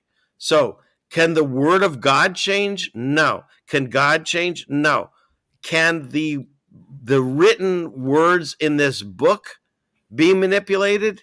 Absolutely. And how do I know that? The Bible tells me so. It's talked about in Revelation that if the very last page, that if you remove things, there'll be curses on you, and if you add things, I mean, he tells you. Let's say if you add things, you get curses added to you. If you remove things, you're removed out of the book of life. Why would he have that in there if it could never be manipulated? And in addition to that, Amos 8 talks about the day when you'll look for the word of God, you'll seek it, and you'll not find it. And I think that could also reference the fact that it's changing so much that it's difficult to read through some of these passages. Well, not only that it's not even talked about by word of mouth anymore. All these people who are at the pulpits and have these big channels and stuff always have to have that book in front of them to read from the Bible. Nobody seems to have it written on their heart.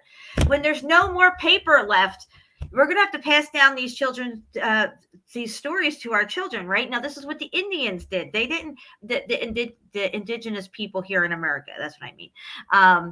They handed down stories through the word of mouth. And these stories, they try to convince us that, oh, well, it's lost through the generations and it's changed here and there. No, that's not how it was. It was written on their hearts, and they wrote it on their children's hearts and wrote it on their children's hearts in each generation. When it's written down on paper, that's when it can be manipulated. That's when it can be changed, because then you got people publishing these books saying that this is it, this is correct version. Here you go. Everybody's going to read it. It's all going to be the same. And then it can be manipulated that way. I think it was always meant to be on our hearts. I think it was always meant to be recalled and spoken about, not read about. You see what I'm saying here? I think I'm trying to. I see it in my head. It's just to verbalize it for me for that. Jerry says you need your own TV show. Thank you. I kind of sort of have it, but she has one. Keep going, Jen. Sorry. I just feel like it should be written on our hearts. Okay, like your favorite song. Okay, say if there was no radio, or even if you hear it on the radio. You hear it on the radio, you're memorizing it, it's written on your heart. You're not reading the lyrics to memorize your favorite song. And then if your kids never heard that song, you might start singing the song and you remember how it is and you teach it to your kids, and they've never read the song before or nothing. And now it's written on their hearts and stuff. This access that we have to all this stuff through this black scrying machine thing here, screen, is really fooling with us, and especially our memories as well, because there's not very few there's few people that go and actually read the Bible and have it written on their hearts. And there's so many people that are not even interested in the Bible. But then one day, when there's no Bibles left, people are going to seek it, and they won't be able to find it. And, people will be like, oh yeah, I remember this book. Yeah, it was called the Bible, it was, something about this and that. And that'll be it, No, well, that's why we play the Denzel Washington part in that movie. Exactly. That's very interesting, because that's how I think it was meant to be. I mean, granted, that's a lot to remember. And, that's a movie. Okay. I don't know if anybody can actually remember the whole book perfectly like that. Maybe God gifted them with it like that. But maybe if we had it written on our hearts and it was intertwined in our soul being, maybe we would be at a higher elevation of spirituality. I'm just saying. No, yeah, I agree with that. That's why he says the book you don't need to find God and find salvation. It's so helpful. It's like if you bought a new, washing machine, and it comes with the instruction book on how to run it and hook it up and stuff. It's very helpful. You could probably figure it out on your own, But why, if he did that for us? So, Right. yeah. Okay. Did I miss it? I think I had another one I was going to hit, but I don't remember. Believe me, guys, and when I Oh, tell you, like God knows. he's ready to go to his next rethink. God knows how deceived we've been this whole time. He knows exactly what we're going through down here. He knows how confusing it is for us down here. And all we just got to do is just trust in him and have that faith and just know that we're going to be taken care of. God's got us. Right? Because that's the thing you also have to remember. They try to make us think in all these shows and stuff that God's checked out, and he hasn't. Like, he's still right here with us where two or more are gathered. That's been changed, but he's right here, and he knows what we're going through. He knows the trouble that we're in and whatever's potentially coming. And that's why he says in the Bible more than anything, have no fear. And the world that we live in tells you the opposite. Fear everything. Fear the air, fear the water, fear the fear your neighbor, fear this, fear that. And so I did want to mention I have a gentleman that he's been writing to me for a long time. And I do my best to try to do the encouraging things that I feel that I'm supposed to. But as I've said many times, a lot of this is out of my pay grade. But I do know God put me here for this, whatever this is. And I know it helps people because they tell me. And so I'm asking for everyone's help. Now, I know everyone's dealing with something right now. We all have a little piece of the book of Job going on in our lives. I don't have to go through what everyone's different pain is, whether it's physical or emotional, whether we've lost loved ones, whatever it is. We're all experiencing different levels of it. But I'm asking right now for help for this one gentleman because I don't know what else to do. He came around. He was constantly drinking, and then he prayed, and he knows God, and he came around, and he met a gentleman that he lives in Taiwan, and he's the only person there that's American. Everyone else is, from there. And so this gentleman kind of took him in, and he got a job through him, and he met that guy's family, and he had people around him, and he had love, and he was really happy, that I had heard in a long time. And then that gentleman died. And so that family stopped talking to him. He lost his job, and he's all alone. And I send him videos and talk encouraging things. And he doesn't know I'm going to talk about him tonight, but you don't know who it is. But I'm trying to get you help because I'm beyond what I can figure. So I'm asking everyone to pray for not just everyone that's hurting right now, but for this gentleman who says that he said, where is it? He said, I guess I can try and think about my life as a test, but how much juice can you squeeze from an orange? And he talks about the abuse that he went through, and maybe that's why he lost his future. But he said he tried so hard since he became a Christian, but the punishment just doesn't end. And what good is there in God still testing me now, he says. And my physical and mental health are failing, and 99% of my life is loneliness and pain. And I have no answers, but I'm asking for everyone's prayers to please help this gentleman. Please, God, send him comfort. Please, Jesus, comfort him now. Send him the Holy Spirit. Help hear our voices that uplift this gentleman to get him out of whatever it is, the trials that he's into. He's a wonderful brother in Christ, and we need his voice. And please, God, listening to the sound of our voice, help everyone right now here that's here and listening to this in the future. Raise up our hearts, raise up our spirits. Give us the comfort that we know that you say you will give us in these times. We need it, Father. We need it so much. Mm-hmm. And I ask right now in Jesus' name that you come and you help and you give comfort to all the people that are hurting, and you help others wake up to the love and to the wonderful joy that we experience when we find you, and you found us, but we know that you're there. I ask this for everyone that's listening right now. In Jesus' name, amen. In Jesus' name, amen. Okay. It's a really hard thing to try to make sense of these types of situations. And all I can say is that this place is run by people. And, you know, the brighter your light is, the more it works to squash it and keep it down. And, you know, all of us go through different trials and tribulations. Nobody's walk is the same.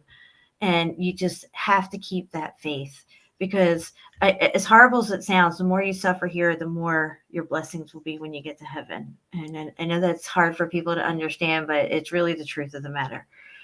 And, you know, the forces are working hard against this gentleman to keep him down and keep him alone and isolated and feel like there's just no hope. But there's always hope. Don't ever lose sight of that hope with your faith.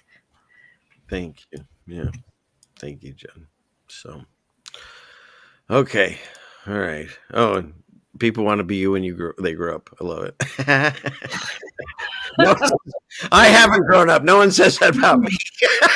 What's growing up? I don't even know what that is. So, thank you, everyone. You'd be like me. You want to get kicked off of YouTube all the time. Yeah, that's what happens when you grow up. You get kicked off YouTube. So thank you, everyone. I'm just throwing them on here. I had a great time tonight. Wasn't it a wonderful show? And I have to say I missed it, but here we go, because she did come in late. But this wonderful woman, Melanie, so she became a member and then did another where you gift people. So somehow people can get that. I don't know how. Oh, that's cool. Yeah, love you, Melanie. She's I'm just gonna become a member. I'm not a member yet. I feel right. Hey, this is the first show it ever got turned on. So I've never been a member to anybody's channels. This would be a first for me. Right. Members only. We all got to get the jacket again, right? With the little snap. Hon, is my jacket still in the closet? No, it's gone. With the lab jacket? Oh, I have the lab jacket. No, the members only. We talked about it. Oh, yeah, the members only. I wish I still had mine. I had a black one. It was pretty cool. I was like 8th grade in high school. Yeah, well, it probably looked good on you. I just had the regular. Oh, yeah, it looked really good on me. I was just saying. So, yeah. Okay. All right. Well, you want to be a member? Like I said, I turned it on. I'm not quite sure what I did, but I'll maybe after the show you can email me or something. But yeah. So, anyways, though, thank you all. Thank you, everyone that is here tonight and that is going to watch later. And I see you over there, Bill, over on Rockfin. And yes, and he tipped me over there too. So God bless you. And yes, the Bible really says that that passage, it's no longer the lion lays with the lamb. It's the wolf. The wolf. Yeah.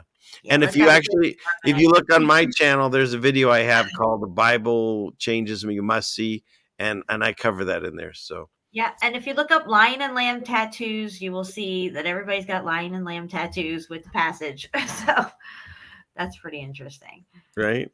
And where's the where'd it go? The wine skins changed to bottles when they didn't even have glass back then, right? Which makes no sense. That's weird. And then where'd it go? I had a comment that I was going to bring up, but it's gone now. Oh yeah. Yes. So once you become a member, then we all become individuals. You're all individuals. Yes, we're all individuals. All right. So let's see. I think yes, Moses has horns and he has tables now. Yeah. Yeah. Again, I think I will do a whole show just on Bible Mandela. Maybe we'll see how because we're doing the thing Wednesday with Brian, and maybe we'll do another one with just Bible Mandela. I mean, we could tear it apart. I have been looking for my Bible that I first got and started going through with the Mandela Effect. It has all these yellow sticky tabs in it and stuff. I don't know where the heck I put it, and I haven't seen it in a couple of years. I think I packed it away when my mom moved in. So I'm hoping to dig that out, because that has some of the first things that I was coming across. And that was the Bible that was laying next to me on my nightstand when I woke up to the next day, where it's Saint Mark, Matthew, Saint Luke, and Saint John for the Gospels, instead of the Gospel according to the Apostle Luke, or just Luke, and now it's Saint across it, and half my hair was gone. So like my hair was all growing out back then, and it was like kind of like down here, and I was trying to get the sides to be growing in with the back because it was on an angle. And then this side here, which was closest to the nightstand, where right next to the Bible, was like 3 inches, 4 inches shorter than this side when I woke up. And I don't know how it got that way. And I cut my own hair. So there's that. And that was the first time I ever had to buy a hair extension, because I had now short hair over here and long hair over here. And it was crazy. And I had a migraine that morning too. So I don't know what. And first, I did. I talked with John from that show. I didn't know they were anti-Mandela, and they did a whole hit piece on me the next night. And then I have a rebuttal stream on my channel. But there's no point, because first of all, I'm starting to think they don't even read the Bible. They read every other book. They can quote some passages, but devil knows scripture. And they deny the changes when, I mean, it's so obvious on some of these. So there's no point. I don't believe in debate shows. They don't really help anyone. They don't get you anywhere except for stuck in the mud. But I did have a lot of people from the Minute that came over and were thankful and grateful that I did that show, them, because they were looking for someone that would, because these guys pretend it's not happening. Disguise right there. That's the blessing in disguise. And that's why you were meant to be on that show, because God knew that it was going to pull those people over to you where they needed to be to see it, because they're even wondering, why aren't these people talking about it? These guys are supposedly all over the Bible, breaking it all down and giving their whole thing on what this means and what that means. How do they not see it? Yeah. I don't even crawl all over the Bible like that. They do, and they can't see it. Something's not right. And it's almost like I said, it's on purpose for some reason, it seems. But yeah, and the fact that, okay, so they're trying to make it like, well, you're poo-pooing. And I'm going to bring this up to show away. We're not trying to steer people away from the Bible. We're trying to steer people into the Bible, and also let them know that it's written on our hearts, and we can help them with these verses that have changed and why they've changed and what this means where we're at in the Bible itself, which is the last page practically. Because otherwise you're deceiving your flock if you're making them think that you're going to tell them that supernatural things happened in the Bible days, but not anymore. Like, give me a break. It's happening right now. This is their thumbnail. They actually not even a thumbnail. That was their beginning opening. I think they've changed it, but this would all blow up and stuff, and this would get bigger, and this is wrong. Mm-hmm. I mean, to me, that's the way it was. Just like I mentioned earlier in the show, the same with Russian Vids. Same thing. He had a whole song wrong. Right. But to me, it wasn't. But both of these people got very angry with me because I dare say that the word of God changed. Well, no, I didn't say that. What I said was this book, this pen and ink is changing. The word of God's not changing. But explain to me then, like Shapu says, make it make sense. How can the Bible in one hand say, don't put any women's clothing on, and then the very next chapter, Moses is putting girdles and whatever on Aaron's? I mean, come on. Yeah. Make it make sense, or you're being deceptive. Who had couches back then? Yeah. I mean, I that's the thing. I've really studied the Bible so much that I can quote so many of these. Moses is throwing tables, not tablets. The golden calf is now a molten calf. The olive branch is now a leaf. There's so many, on and on and on. It's ad nauseum. So many and not even covering the ones that are gibberish. There's some that don't even make sense. Grammatically speaking, they're completely incorrect. The punctuations, there's emojis in there now. I mean, it's crazy. Oh, yeah. The emojis. Isn't that a great one? Yeah. Emojis in the Bible. And let's see. Do I have, where's this? Oh, keep talking. Yeah. I'm going to find this thing here.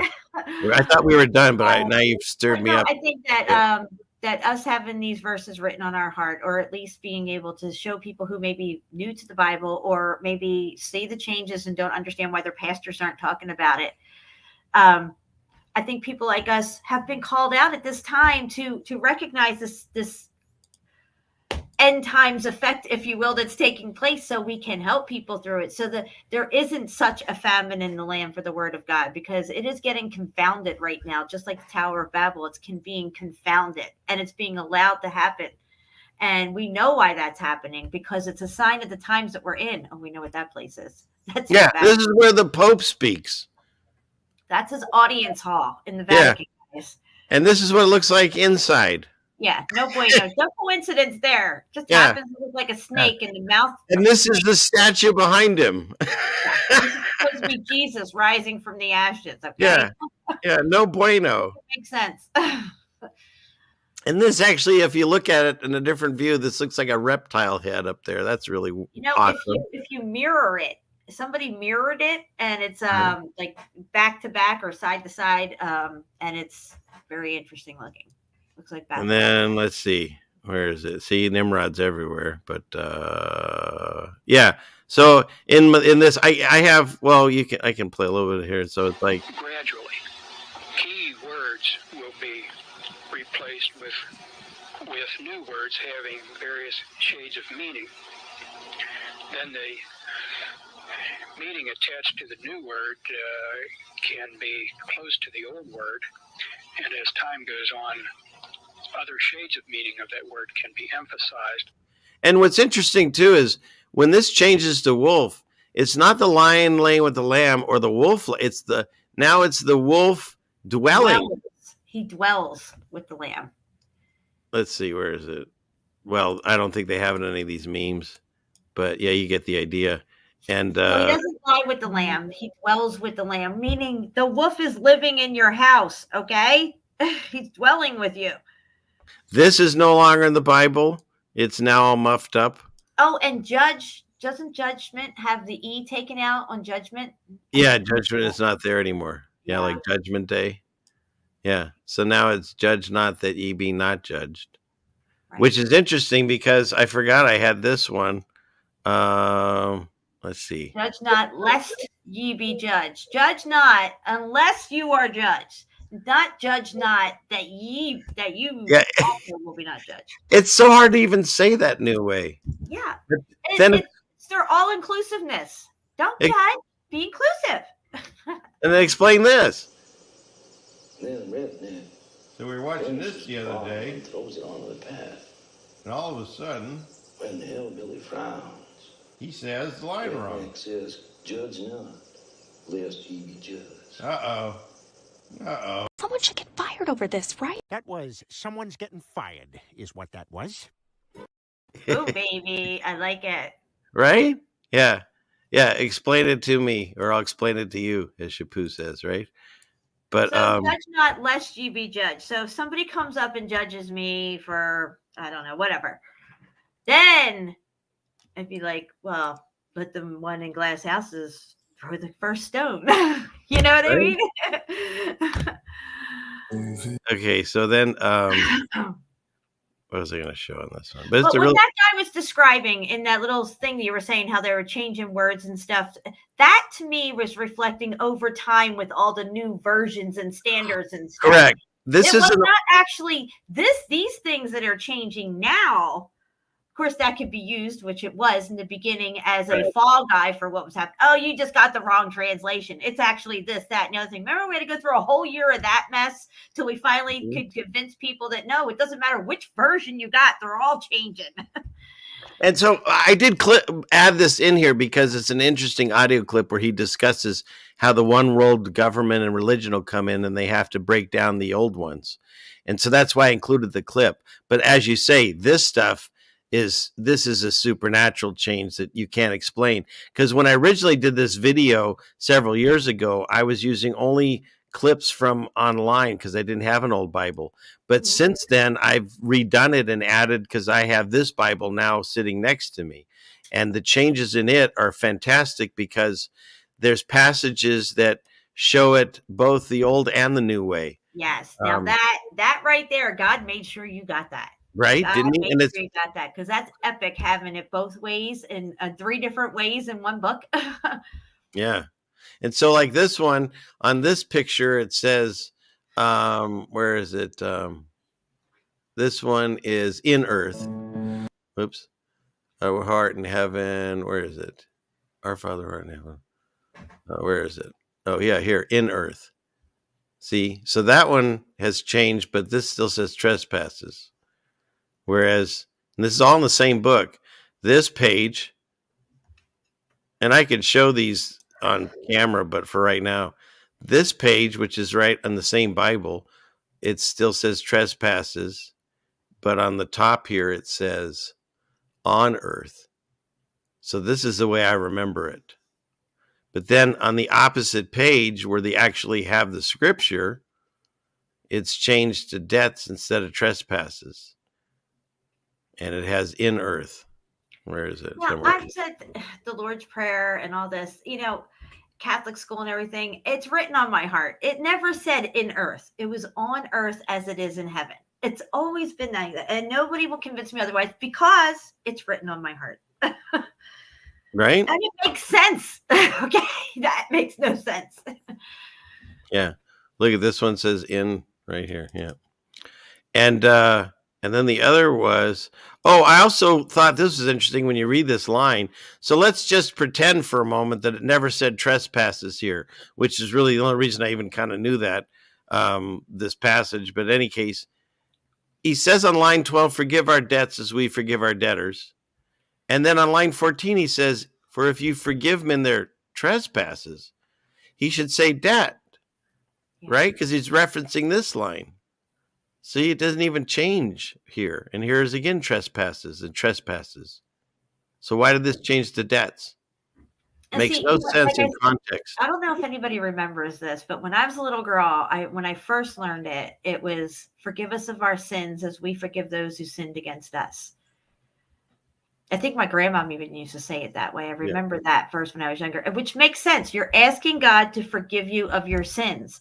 And this is where we say, we ask for forgiveness, but we also have to forgive who have sinned against us, who have grieved us, as well. That's a part of it. God would say, how can I forgive you of your sins if you can't forgive this person over here? Like Freya said, I'm another you and you're another me. Yeah. So, all right. And then this one was, I remember as take up your mat and walk on John 5. And of course, that one's now take up your bed. But it was couch, wasn't it? You know what? It was. It's still couch, I think, in another place in the Bible because multiple people talk about the same thing. But they didn't have couches then either. Yeah. But yeah, it was couch on some of them. And then there's unicorn in the Bible 7 times. There's what was the other one? We can go over this another time. There's one part where it says something about men being strong as a unicorn, and I don't know the verse, but I think it used to be men were strong as oxen. Yeah. And now they're strong as unicorns. Like, are you kidding me? Everything that I remember as ox is like unicorn now. Yeah. Here's 7 times they talk about bottles that weren't even invented. Here's 5 times they say the word matrix. Here's I lost a friend over that one, that matrix one. I had a friend, her name was Lisa. She went to Bible study and stuff. I was like, oh, okay, you do Bible study? She comes over to my house, we're hanging out. I'm like, she tells me her dog's name's Matrix. I said, well, that's interesting because Matrix is in the Bible. And she's like, no, it's not. What are you talking about? And I showed her the part where it talks about being born from your mother's matrix, not from the womb anymore. And she ran it past her Bible study pastor, and that was it. We weren't friends anymore. Wow. Yeah, that's what happens. People get triggered on this, like I said. Not with me anymore. I was very upset. And then for the Mandela Bible deniers that say it's not changing, I remember this passage like yesterday. It was, there shall be a night when the Lord comes, that there'll be 2 men in the field. One shall be taken and one left. Now it's 2 men in a bed. And this was 2 women grinding at the mill. And now it's 2 women grinding together. And both of those sound like homosexuality. What's that? I said it sounds like some LGBT stuff going on there. Well, that's what I'm saying. And I don't, you're going to try to explain to me that that's always been there. Good luck with that. How about the word hallelujah never appears in the Bible anymore, which literally means praise Yahweh. Yeah, that's no bueno. And this one I found on my own that hit me like a brick when I read it, because I read Job so much. I find so much information in that one. The Lord giveth, the Lord taketh away. Everyone knows this one. Mm-hmm. Never said that now. Now, when I read it, he says, past tense, the Lord gave and the Lord hath taken away. And this is from my Bible from the 1800s. Job never said this. He said this. BS. Never happened. And how about Jesus is now hung on a tree? Oh gosh, I did a whole thing on this tree stuff. You can look it up, guys. There's drawings and depictions of Jesus hanging in a tree. Make that make sense. Did he carry a tree up the hill of Calvary? Did he carry a tree or a cross? Yeah, I mean, how is he carrying a cross up the hill to get hung in a tree? Yep. All right. Well, I think we've hit them with enough. But again, this is on my channel. It should have like, what do you call it? Gazillion views, but it has 700. But check it. I don't get anything for this one because of the music. It's got some kick-ass music, but they don't like me playing it. So okay, yeah, so much crazy stuff. As a matter of fact, I remember when I did the first Mandela effect video on this Jesus hanging in a tree thing, and then when I went back and did a second one, there was even more pictures of them hanging in a tree, like drawings and stuff. It was crazy, but you guys can look at it on your own. Just type in Jesus hung in a tree, and you'll see the artwork and stuff. It's just crazy. Okay. I think that's about all I have for tonight. I'm not singing Elon, but thank you, Melanie. I will. You can play that later if you want. No one sings that song better than I. I'm just saying. Of course, I wrote it, but all right. So is that it? You got anything more, Jen? For Wednesday night on Jen's channel, 6 p.m. West Coast, 8 p.m. Central. Yes. Check your local listings. And if you have Brian Stavely on, the king of the Mandela effect. yeah, he's the one that started it for me and for you that showed us what's going on. So yeah, you guys have Brian Stavely to thank for me being live. He encouraged me to take my channel to the next level and start doing live streams and help me with the whole thing. So there's that. And I have the same origin story. He started me doing live. So. And the only reason I'm even on Rockfin, thank you all over there, is because he taught me about all these channels. Was it Rockfin, Twitch, Odyssey, Rumble? I don't know. There's so many different places. And that's another psyop they do. Everyone can go to YouTube. So there's so much censorship or they knock you out. So they have 1,000 other places you can go, but it's so hard to get anyone to go to these satellite places, at least for me. But yeah. So, all right. And Daryl's getting Stavely. All right. Oh, and someone has seen my music. Yes. Where are your kids, Elon? I will do you know what? Since everyone likes my singing, I'll have to do a singing show where I'll play some of these. So I am serious. And someone please share the link for Jen's channel. So that way, yeah. Okay. And what is this? Some Bibles say he's hung on a pole now. Okay, but I don't know the different there's different versions, but the KJV, he's either on a cross or a tree so far. So, all right, what do we got here? Thank you very much. That was very sweet. And my album will be double platinum one day. You're right. Okay, and is that it? I think. And Lorelei says no bueno. I think we should end on that. There's a lot of things that we're finding that are no bueno. No bueno.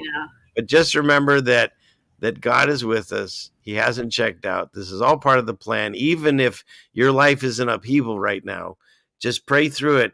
Ask for help through God. Ask for help for the people in these channels. Ask for prayers. It does mean something. That's the tool that we were given. They say that there are angels that are just waiting to be put in the game, waiting to answer prayers or do things for us. So get them in motion. And if you feel that like people will mock you for praying, then like this. Oh wow, is that a mockingbird? Man, is that a mockingbird? Is that a mockingbird?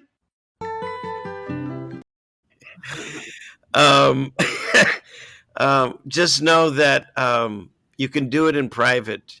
You can close the door where there's no one around, and you can talk to God and you can pray, and it's very powerful. So, all right. That's very true. As well. That's very true. And then someone said I hadn't played this one in a while, so here we go. Yeah, you haven't played that in a while. No, I haven't. And since this was about 1984, even though we never even mentioned it, this is a scene from Looks it. like meat. Tastes like meat. Right. I think that's everything. All right.